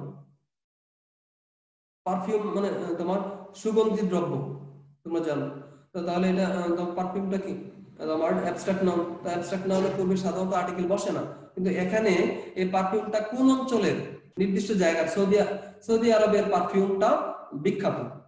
তো সৌদি আরবের পারফিউম, এই পারফিউমটা নরমাল পারফিউম নয়, একটা অঞ্চলের পারফিউম, একটা দেশের পারফিউম, এই আর কি, এরকম অর্থে তোমার এবং একটা নিয়ম শিখিয়ে দিয়েছে দি plus noun plus of plus noun, এটা দ্বারা সবগুলো তুমি সমাধান করতে পারবে। দেখো দি শেলি অফ বেঙ্গল, দেখো খেয়াল করো, the plus noun is Shelley noun, the plus noun plus of plus noun is বেঙ্গলটা নাউন। একইভাবে the plus noun plus of plus noun, the এর পরে দেখো পারফিউমটা নাউন, অফ আমরা স্ট্রাকচারের সৌদি আরবিয়া এটা নাউন, এটা যে নাউনই হোক। এই একটা নিয়ম দ্বারা তুমি অনেক উপকৃত হতে পারবে, এটা মনে রাখতে পারবে। প্রায় হলো 10টার মধ্যে তোমার কমপক্ষে 3-4টা এই একই নিয়মে পারবে। 10টা আর্টিকেলের মধ্যে 3-4টা the plus noun plus of plus noun, এটা যদি মনে রাখো তাহলে ইজিলি ধরতে পারবে। ওকে, প্রসিদ্ধ ঐতিহাসিক নামের পূর্বে তোমার ই বসে, দেখো তা বসে, খেয়াল করো।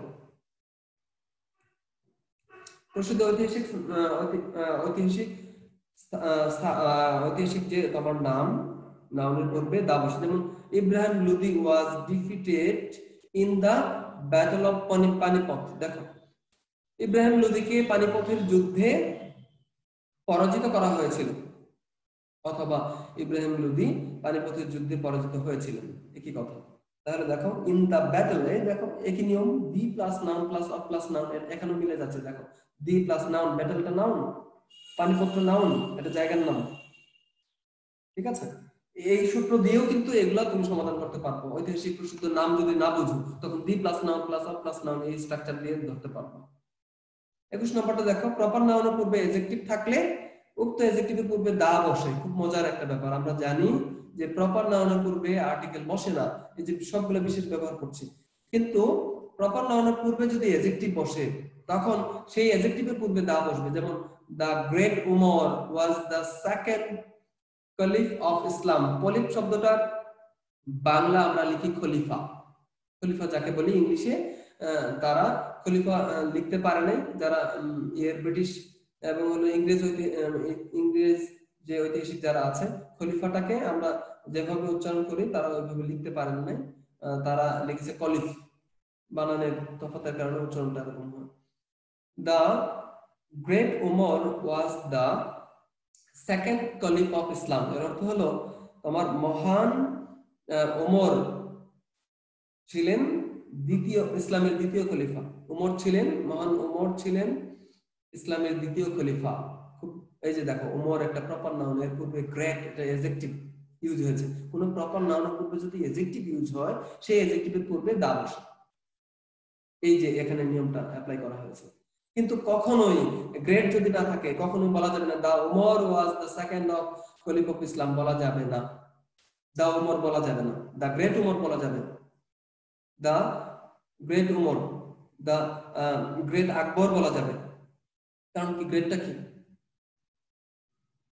আলেকজান্ডার দ্য গ্রেট আমরা বলি, আলেকজান্ডার দ্য গ্রেট, দেখো বলে থাকি আমরা, এডজেক্টিভের পূর্বে ইউজ করা হচ্ছে।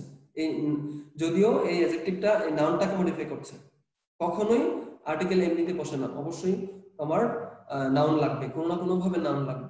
সেটা এডজেক্টিভের চেহারায় বসলেও সেটা নাউনে কাজ করবে, করে থাকবে, অবশ্যই নাউন থাকতে হবে, নাউন সম্পর্কে স্পষ্ট ধারণা থাকতে হবে। যাই হোক, এই যে আরো কিছু নিয়ম আছে, এগুলো তোমরা দেখে থাকবে, খুব কঠিন কিছু না, এগুলো দেখলে পারা যাবে। আমাদের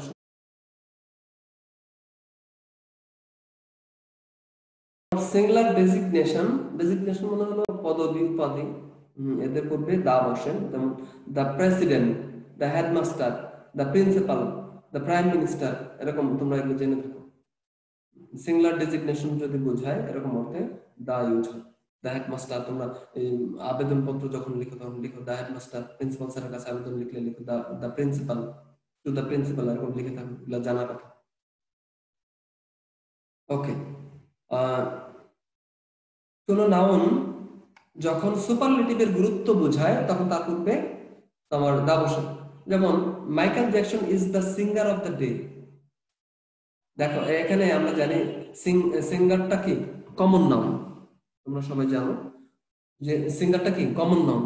তাহলে কমন নাউন এখানে আমরা জানি যে কমন নাউন পূর্বে আমরা জানি সুপারলেটিভ ডিগ্রি, এবং আমরা আরেকটা নিয়ম পড়েছি যে এর বেলায় কম্পারেটিভ ডিগ্রি যখন দুইজন ব্যক্তির মধ্যে, দুইটা প্রাণীর মধ্যে তোমার কোনো তুলনা বোঝায় তখনও তোমার দায়ের ব্যবহার হয়। কিন্তু এখানে দেখো যে যখন কোনো নাউন যখন সুপারলেটিভের গুরুত্ব বোঝায়, একটা নাউনই সুপারলেটিভ ফর্মের বোঝায়, ডিগ্রির মতো করে তোমার অর্থ প্রকাশ করার বোঝায়, সে অর্থে ওই নাউনের পূর্বে দা বসে। যেমন মাইকেল জ্যাকসন, দেখো Michael Jackson is the singer of the day. Michael Jackson is the singer of the day, এর অর্থ হলো যে মাইকেল জ্যাকসন, তোমরা নিশ্চয়ই জানো যে উনি একজন পপ সিঙ্গার, একদম পৃথিবী বিখ্যাত পপ সিঙ্গার, মারা গেছেন 2012-13 সালের দিকে। মাইকেল জ্যাকসন নাম শুনেছ? তো Michael Jackson is the singer of the day, এই সময়ের একজন সবচেয়ে বড় মাপের একজন সিঙ্গার। পৃথিবীতে যত পপ সিঙ্গার আছে তাদের মধ্যে কি সবচেয়ে বড় মাপের সর্বশ্রেষ্ঠ একজন সিঙ্গার, এরকম। অর্থাৎ এই সিঙ্গারটা, অর্থাৎ এখানে হওয়ার কথা ছিল এরকম যে Michael Jackson is the best singer of the world, অথবা is the best singer of the day, এরকম হওয়ার কথা ছিল সচরাচর, তোমাদের যেটা জানা থাকার কথা। এটা না হয়ে এখানে তোমার দেখো এই দ্য বেস্টটা এখানে কি উজ্জ্ব আছে, বেস্টটা এখানে উজ্জ্ব আছে। The best singer of the day হওয়ার কথা ছিল দ্য বেস্ট, এই বেস্টটা এখানে উজ্জ্ব আছে। এই তোমার শুধু সিঙ্গার দ্বারাই অর্থ প্রকাশ করানোর চেষ্টা করা হচ্ছে, এরকম অর্থে তোমার তখন বুঝবা কিভাবে? বোঝার উপায় হলো ওই প্রকৃতির মানুষ সম্পর্কেই বলা হবে। যেমন মাইকেল জ্যাকসন, হুমায়ুন আহমেদ, ঠিক আছে? অখ্যাত কোনো ব্যক্তির নাম এই জায়গায় এই ধরনের সেন্টেন্সে থাকবে না, প্রখ্যাত ব্যক্তির নাম থাকবে, বিখ্যাত ব্যক্তির মানুষের নাম থাকবে। যেমন হুমায়ুন আহমেদ দেখো is the novelist of the day, এই সময়ের সবচেয়ে তোমার ভালো মানের একজন ঔপন্যাসিক হলেন হুমায়ুন আহমেদ। হুমায়ুন আহমেদ হলেন বর্তমান যুগের, অফ দ্য ডে বলতে এই দিনের না, এই যুগের, বর্তমান সময়ের সবচেয়ে ভালো মানের একজন ঔপন্যাসিক। তার মানে কি হওয়ার কথা ছিল এরকম, Humayun Ahmed is the best novelist of the day. এখানে দ্য বেস্ট, এই যে বেস্ট শব্দটা উজ্জ্ব আছে, কিভাবে উজ্জ্ব আছে, এই মিনিং গুলা বুঝতে হবে আসলে, আর কিছু না। বুঝে আমার ওই নাউনের পূর্বে দেখো সুপারলেটিভ হয়ে গেছে, সুপারলেটিভ, এই নাউনটাই সুপারলেটিভ ডিগ্রির বেস্ট সিঙ্গার এর পরিবর্তে শুধু সিঙ্গার শব্দটাই বেস্ট সিঙ্গারের অর্থ প্রকাশ করছে বিধায় এখানে তোমার দা ইউজ হয়েছে। ওকে, প্লুরাল পরিবারের নামের পূর্বে দা বসে। যেমন দা মুঘলস, মানে মুঘল সম্রাট, তোমার মুঘলস বলতে বোঝানো হচ্ছে মুঘল বংশের যারা আছে সবাইকে বোঝানো হয়, মুঘলস এস আছে, এমনি বুঝতে পারবো। সম্প্রদায় আমরা পড়েছি, সম্প্রদায় অর্থ দা বসে, ওই একই কথা। যেমন আমরা পড়েছি দা মুসলমানস, দা হিন্দুস, দা মুঘলস, দা পাঠানস, দা খানস, ওরকম অর্থেও তুমি এটা আলাদাভাবে পড়ার দরকার নেই, এরকম অর্থেও তুমি বুঝতে পারো এরা সম্প্রদায়, এরা গোষ্ঠী, এই গোষ্ঠী অর্থে, সম্প্রদায় অর্থে দা বসে, এই অর্থেও তোমরা এর আগে নিয়মটা আমরা করেছি। ওকে, 25 নম্বরটা দেখছি, কোনো অ্যাডজেক্টিভ অথবা অ্যাডজেক্টিভ ফ্রেজ বা অ্যাডজেক্টিভ ক্লজ দ্বারা কোনো নাউনকে নির্দিষ্ট করা হলে তার পূর্বে দা বসে। একটু বুঝো আগে, অ্যাডজেক্টিভ আমরা চিনি, অ্যাডজেক্টিভ ফ্রেজ কি? যে ফ্রেজটা অ্যাডজেক্টিভের কাজ করে তাকে অ্যাডজেক্টিভ ফ্রেজ বলে। ফ্রেজের সংজ্ঞা এর আগে অনেকবার বলেছি যে এই group of words K phrase বলে। অনেকগুলো শব্দ মিলে একটা সিঙ্গেল পার্ট অফ স্পিচ হিসেবে যখন ইউজ হয়, that group of words is called phrase. ওটাকেই বলা হয় কি? ফ্রেজ। অনেকগুলো শব্দের সমাহার, more than one word equal to phrase. সহজ কথা, একের অধিক শব্দকে বলা হয় ফ্রেজ। সেটা 5টাও হতে পারে, 10টাও হতে পারে, 2টাও হতে পারে। দুইটা ওয়ার্ড একত্রে ইউজ হলেও সেটা ফ্রেজ, 10টা ওয়ার্ড একত্রে যদি ইউজ হয় ওটাও ফ্রেজ। আমরা এর আগে পড়েছি। তাহলে দেখো ফ্রেজ অনেক ধরনের আছে, adjective phrase, noun phrase, adverbial phrase. তাহলে দেখো এখানে অ্যাডজেক্টিভ ফ্রেজ, যে ফ্রেজটা অ্যাডজেক্টিভের কাজ করে তাকে বলে অ্যাডজেক্টিভ ফ্রেজ, অথবা অ্যাডজেক্টিভ ক্লজ। ক্লজ কাকে বলে? তোমার এটা ক্লজ হলো আসলে একটা সেন্টেন্সের মধ্যে যখন একাধিক, আমরা জানি কম্পাউন্ড সেন্টেন্স এবং কমপ্লেক্স সেন্টেন্সে একাধিক ক্লজ থাকে। সিম্পল সেন্টেন্সে একটা ক্লজ মানে একটা ইন্ডিপেন্ডেন্ট সেন্টেন্স। একটা ক্লজ আলাদাভাবে আমরা যদি লিখি ওটা ইন্ডিপেন্ডেন্ট একটা সেন্টেন্স হয়ে যায়, তোমরা জানো। ক্লজ আর ফ্রেজের মধ্যে তফাৎ হলো তোমার ক্লজের মধ্যে সাবজেক্ট থাকবে এবং ফাইনাইট ভার্ব থাকবে। খুব মজার ব্যাপার, ফ্রেজের মধ্যে সাবজেক্ট এবং ফাইনাইট ভার্ব থাকবে না। ভার্ব থাকলেও সেটা নন ফাইনাইট ভার্ব থাকতে পারে, কিন্তু ফাইনাইট ভার্ব থাকবে না এবং সাবজেক্টও থাকবে না। ঠিক আছে, এই আর কি। হয়তো অন্য আরেকটা সময় তোমার যখন আমরা ফ্রেজ এবং ক্লজ নিয়ে হয়তো তোমাদের যদি প্রশ্ন থাকে হয়তো আমরা আলাদা আরেকটা সময় আমরা দেখাতে পারবো, এখনো বোঝাতে পারবো। দেখো কোনো কমন নাউনকে নির্দিষ্ট করা হলে তার পূর্বে দা বসে। যেমন দেখো দা ম্যান, ম্যানটা কি? কমন নাউন, আমরা জানি ম্যানটা কমন নাউন। ঠিক আছে, আচ্ছা, কমন নাউনের পূর্বে এখানে দা বসেছে। আমরা তো তোমার মেনের পূর্বে সাধারণত আমরা জানি যে জাতীয় অর্থে যদি ইউজ হয় তার পূর্বে বসবে না, জাতীয় অর্থ ছাড়া অন্য অর্থে তোমার দা বসবে, এটা আমরা জানি। দেখো এখানে দাটা কেন হলো, কারণটা কি, কিভাবে নির্দিষ্ট করলো, এটা আমরা জানবো। দেখো জানার চেষ্টা করবো। The man who came here yesterday is my friend. এর অর্থ হলো তোমার গতকাল যে লোকটি এসেছিল এখানে সে আমার বন্ধু। গতকাল যে লোকটি এখানে এসেছিল সে আমার বন্ধু। একটু খেয়াল করে দেখো, তোমার দা ম্যান, এই ম্যানের পূর্বে দা হলো কেন? নির্দিষ্ট অর্থে। নির্দিষ্ট কেমনে নির্দিষ্ট করলো? খুব মজার ব্যাপার। আমরা জানি যে নির্দিষ্ট অর্থে দা বসে, কিন্তু নির্দিষ্ট কিভাবে হয় এই জিনিসটা বোঝার চেষ্টা করতে হবে। কেমনে নির্দিষ্ট হয়? নির্দিষ্ট শুধু মুখে বললে তো হবে না, কিভাবে নির্দিষ্ট হয় এটা বোঝার একটা বিষয়। তাহলে কিভাবে নির্দিষ্ট হয়েছে আমরা বোঝার চেষ্টা করছি। দেখো, who came here yesterday, who came here yesterday, যিনি তোমার গতকাল এখানে এসেছিলেন। খেয়াল করে দেখো, তোমার এখানে এসেছিলেন, যিনি গতকাল এখানে এসেছিলেন, এই জায়গায় দেখো তোমার অ্যাডজেক্টিভ ফ্রেজ ইউজ হয়েছে। ঠিক আছে, অ্যাডজেক্টিভ ক্লজ ইউজ হয়েছে। এটা হলো ক্লজ, কারণ কি দেখো হুটা এখানে সাবজেক্টের কাজ করছে, তোমরা জানো। হু কেম হিয়ার ইয়েস্টারডে, এটা কি বলো তো? এটা ক্লজ, কিন্তু এটা ক্লজ। ঠিক আছে, এই হুটা দা মেনের পরিবর্তে ইউজ হয়েছে, রিলেটিভ প্রোনাউন, এটা সাবজেক্ট কাজ করছে। কেম ফাইনাইট ভার্ব, বাস সাবজেক্ট এবং ফাইনাইট ভার্ব থাকলে পরে আর কোনো কিছু লাগে না, ওটা এটা কি হয়ে যায়? ক্লজ হয়ে যায়। ক্লজ, এটা একটা অ্যাডজেক্টিভ ক্লজ। কেন? তোমার এই হু কেম হিয়ার ইয়েস্টারডে, এটা তোমার এই দা ম্যান নাউন এর পরে বসে, এই ক্লজটা এই দা ম্যান নাউন এর পরে বসে এই হু কেম হিয়ার ইয়েস্টারডে এই ক্লজটা অ্যাডজেক্টিভের কাজ করেছে। দা ম্যান নাউনটাকে মডিফাই করেছে বিধায় এর নাম হয়েছে অ্যাডজেক্টিভ ক্লজ। অ্যাডজেক্টিভের কাজ করেছে এই ক্লজটা। কোন লোকটা? যে লোকটা গতকাল এসেছিল। তার মানে কি, যে লোকটা গতকাল এসেছিল সেই লোকটা, যে লোকটা গতকাল এসেছিল সেই লোকটা, তার মানে হলো তোমার এই যে হু কেম হিয়ার ইয়েস্টারডে, এই ম্যান সম্পর্কে আরো তথ্য দিচ্ছে আর মডিফায়ার হিসেবে কাজ করছে এই ক্লজটা। হু কেম হিয়ার ইয়েস্টারডে মডিফায়ারের মধ্যে তোমরা পড়ে থাকবে এগুলো। তাহলে এটা একটা modifier, who came here yesterday টোটালটা এটা মডিফায়ার, এবং এটা একটা তোমার এটা ক্লজ, সাবজেক্ট আছে, ফাইনাইট ভার্ব আছে, ক্লজটাও মডিফায়ার হিসেবে ইউজ হতে পারে, তোমরা জেনে থাকবে। যেখানে বলা হয় তোমার ইউজ রিলেটিভ ক্লজ, এটা একটা রিলেটিভ ক্লজ, রিলেটিভ ক্লজটা অ্যাডজেক্টিভ ক্লজের কাজ করে, এই আর কি। তাহলে দ্য ম্যান নাউন এর আরো বিবৃতি দিচ্ছে, তথ্য দিচ্ছে, হু কেম হিয়ার ইয়েস্টারডে, এটা দ্যাটস ওয়াই এটা হলো একটা অ্যাডজেক্টিভ ক্লজ। তাহলে অ্যাডজেক্টিভ ক্লজের পূর্বে যে একটা নাউন থাকবে ওই নাউনের পূর্বে দা বসবে, সহজ কথা। এটা এই যে ম্যানটা কি কমন নাউন, দেখো দ্বারা কোন কমন নাউনকে নির্দিষ্ট করা হলে তার পূর্বে দা বসে। নির্দিষ্ট করলো কিভাবে? নির্দিষ্ট করলো কোন লোকটা, যে লোকটা গতকাল এসেছিল, তার মানে কি এই লোকটা আর অনির্দিষ্ট না, নির্দিষ্ট। কোন লোকটা? গতকাল যে লোকটা এসেছিল সেই লোকটা হলো আমার বন্ধু।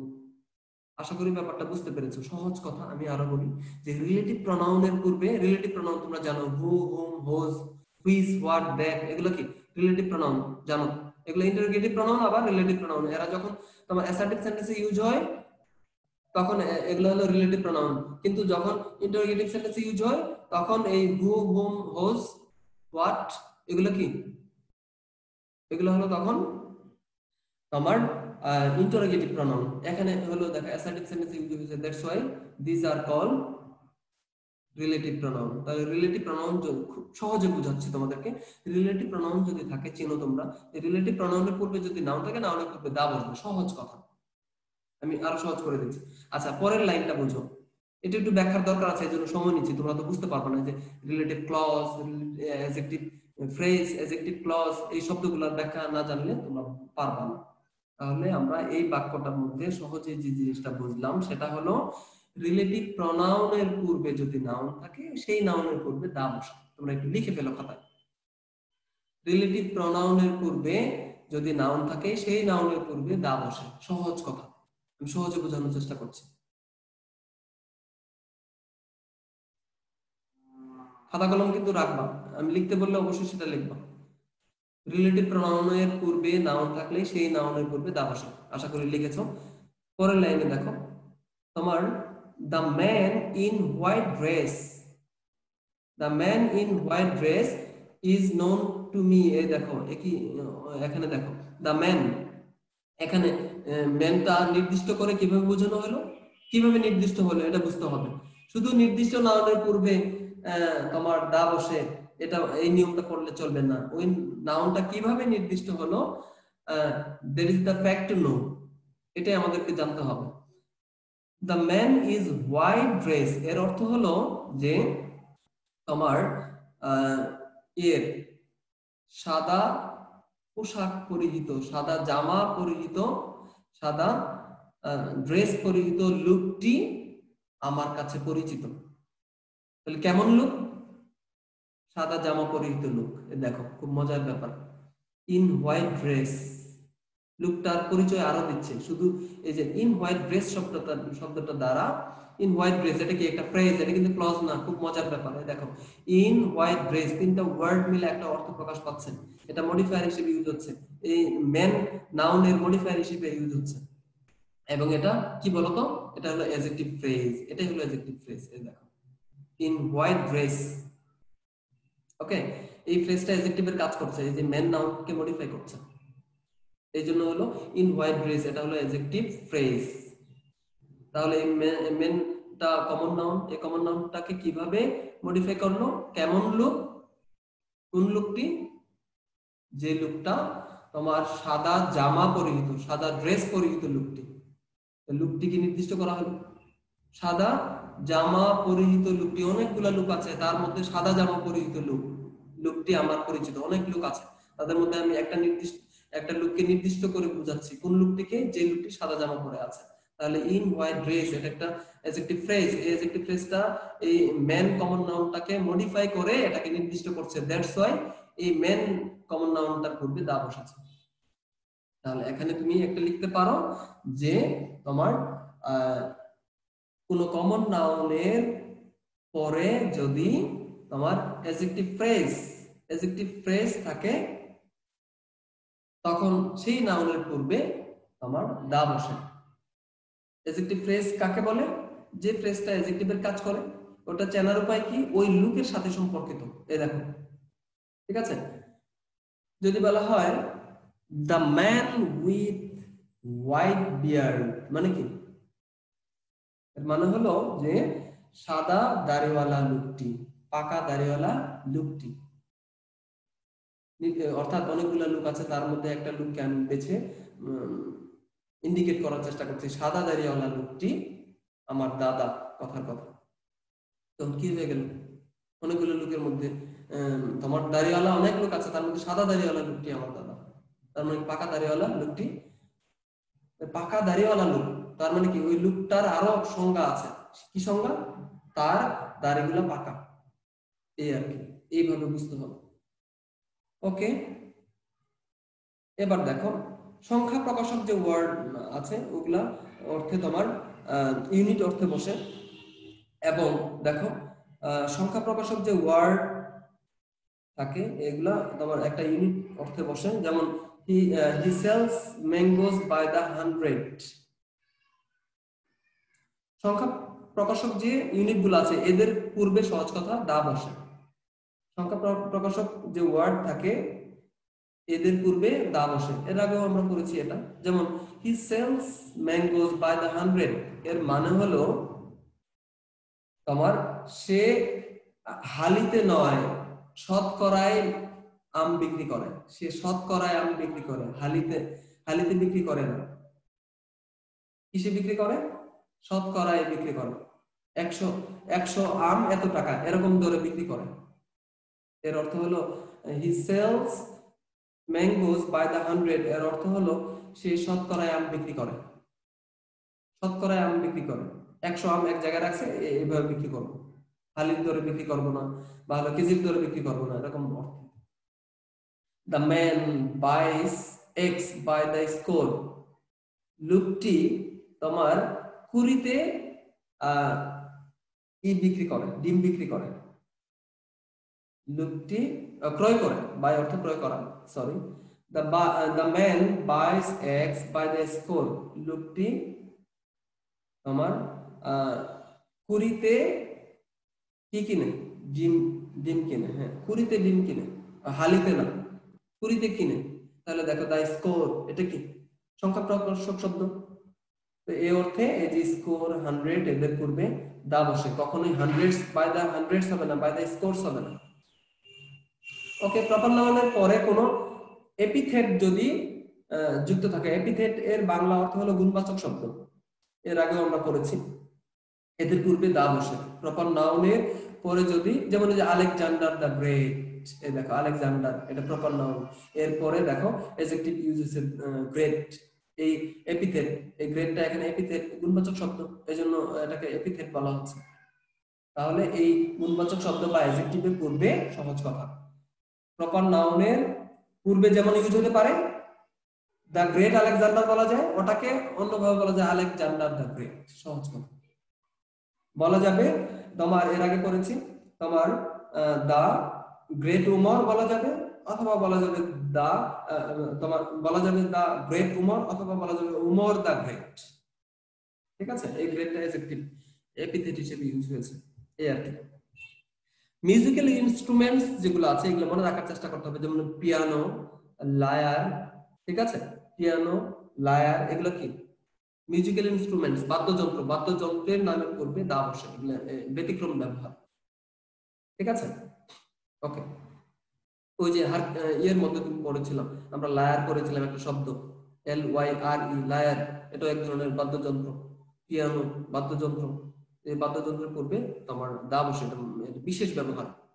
ঠিক আছে, এটা কারণ এই পিয়ানো শব্দটা কিন্তু কমন নাউন, কিন্তু কমন নাউন হওয়া সত্ত্বেও এখানে তার পূর্বে দা বসতেছে, এটা ব্যতিক্রম ব্যবহার। এটা মনে রাখতে হবে, কারণ এটা কি মিউজিক্যাল ইনস্ট্রুমেন্টস। ওকে, তারপর দেখো কোয়ার, অনেকে এটা ভুল করে উচ্চারণ করে চয়ার, চয়ার বলে, চয়ার না, শব্দটা হলো কোয়ার। কোয়ার, অর্কেস্ট্রা, ঠিক আছে, পপ গ্রুপ, এরকম এদের পূর্বেও দা বসে। তো তোমার কোয়ার অর্থ কি? কোয়ার অর্থ হলো গির্জার মধ্যে তোমার এরা ধর্মীয় সঙ্গীত পরিবেশন যারা করে তাদেরকে ওই তোমার দলটাকে বলা হয় কোয়ার। অর্কেস্ট্রা, অর্কেস্ট্রা কি? অর্কেস্ট্রা অর্থ হলো তোমার ওই গায়ক দলকে বলা হয়। পপ গ্রুপ, গায়ক দল, ঠিক আছে।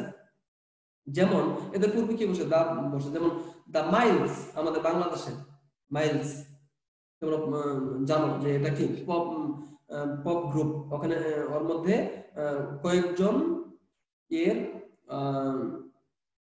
তোমার সুপরিচিত গায়ক একত্রে মিলে তোমার অ্যালবাম বার করে, বা হলো তারা তারা একটা গ্রুপ থাকে।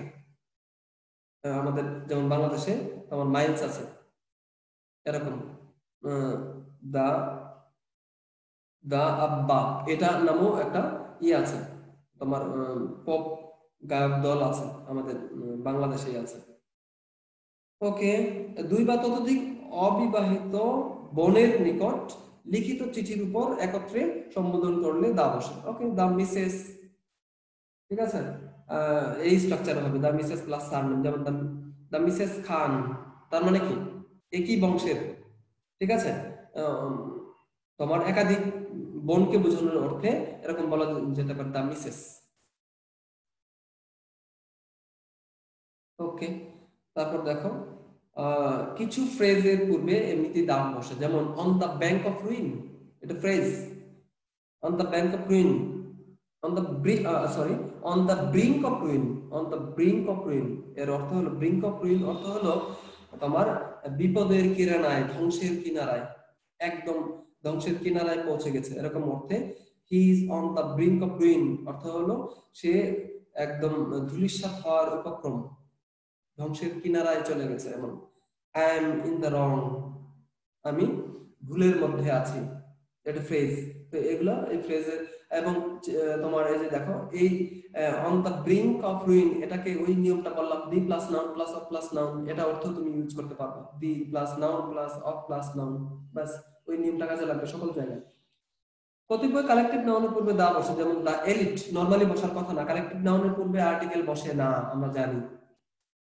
কিন্তু কিছু কালেক্টিভ নাউন আছে যাদের পূর্বে আমার দা বসে, যেমন দা এলিট, দা পিজেন্ট্রি, দা অডিয়েন্স, এর আগে করেছি দা আর্মি, দা নেভি, ওগুলো পেশা অর্থে ইউজ হয়, ওগুলো কালেক্টিভ নাউন। এবং এদের পূর্বে সকল কালেক্টিভ নাউনের পূর্বে আর্টিকেল বসে না, সাধারণ নিয়ম এটা। আর কিছু কালেক্টিভ নাউনের পূর্বে আর্টিকেল বসে, সুতরাং কিছু যে কালেক্টিভ নাউনের পূর্বে তোমার আর্টিকেল দা বসে, এদের আমাদেরকে মাথায় রাখতে হবে আর কি। দা এলিট, দা পিজেন্ট্রি, ওকে, পিজেন্ট্রি মানে হলো কৃষক সম্প্রদায়, সম্প্রদায় অর্থে ইউজ হয়েছে, সহজ কথা, এটাও বুঝতে পারবা। দা এলিট অর্থ হলো ধনিক সম্প্রদায়, অভিজাত সম্প্রদায়, সম্প্রদায় অর্থে দা বসে, এটা আমরা জানি, সহজ কথা। দা অডিয়েন্স মানে হলো শ্রোতা, শ্রোতা অর্থে ইউজ হচ্ছে। অ্যাডজেক্টিভ যুক্ত কতিপয় প্রপার নাউন বা নাউন, ওই যে দেখো noun plus of plus proper নাউনের পূর্বে দা বসে, এই স্ট্রাকচারটা আমরা শিখিয়ে দিয়েছি, দি plus noun plus of plus noun. ঠিক আছে, এই হলো বিষয়। আমরা আজ এই পর্যন্তই, বেশ সময় ধরে আমরা করেছি। তোমাদের কোনো প্রশ্ন থাকলে আমাকে বলতে পারো, কোনো জায়গায় আমি একটু সময় দিচ্ছি তোমাদের, কোথাও কোনো অস্পষ্টতা আছে কিনা। আমি তো এক নাগারে শুধুই বক বক করে গেলাম, তোমাদের কোনো অনুভূতি ভালো মন্দ বুঝতে পারলাম না, কে বুঝতে পেরেছো কে বুঝো নাই, স্যার বলো। স্যার প্র্যাকটিসে যেতে চাই পরে। হ্যাঁ রাইট, এক্স্যাক্টলি, আমরা স্যার অবশ্যই প্র্যাকটিসে গেলে ভালো হয়। ফাইন, হ্যাঁ প্র্যাকটিসই যেতে হবে আসলে। আমি এত তোমার এই নিয়মগুলা কখনোই মনে থাকবে না, এটা প্রথম দিনই বলেছি, ঠিক আছে। প্র্যাকটিসে না গেলে কখনোই তোমার রুলগুলা মনে থাকবে না, রুল কখনোই মুখস্থ করবে না, এটা একটা রিকোয়েস্ট তোমাদের কে বলছি। রুল কখনোই মুখস্থ করে মনে রাখতে পারবে না, খুব বাজে একটা অভ্যাস তোমাদের, যদি কারো থাকে এই বাজে অভ্যাসটা অ্যাভয়েড করবা। প্র্যাকটিস করে করে নিয়ম, এই যে রুলগুলা যে পড়লাম, আমি প্র্যাকটিসের মধ্যে রুলগুলা দেখাবো, তাহলে ইজিলি আমরা এগুলো বুঝতে পারবো। কিন্তু নিয়মগুলো এক নজরে একটু না দেখালে আসলে ওই জন্য কিন্তু অল্প কথা কিন্তু নিয়মগুলো আমরা 2টা ক্লাসে শেষ করার চেষ্টা করেছি। এবার প্র্যাকটিসে গিয়ে ওই নিয়মগুলো যে শিখলাম, কোথায় কোথায় শিখলাম, আমরা যখন প্র্যাকটিসে যাব প্রত্যেকটা জায়গাতে আমি তোমাদেরকে দেখাবো যে এখানে এই নিয়মটা করেছিলাম, এটা হলো এখানে এই জন্য বসেছে। ওকে, জি স্যার। আজকে আমরা শেষ করতে চাই তোমাদের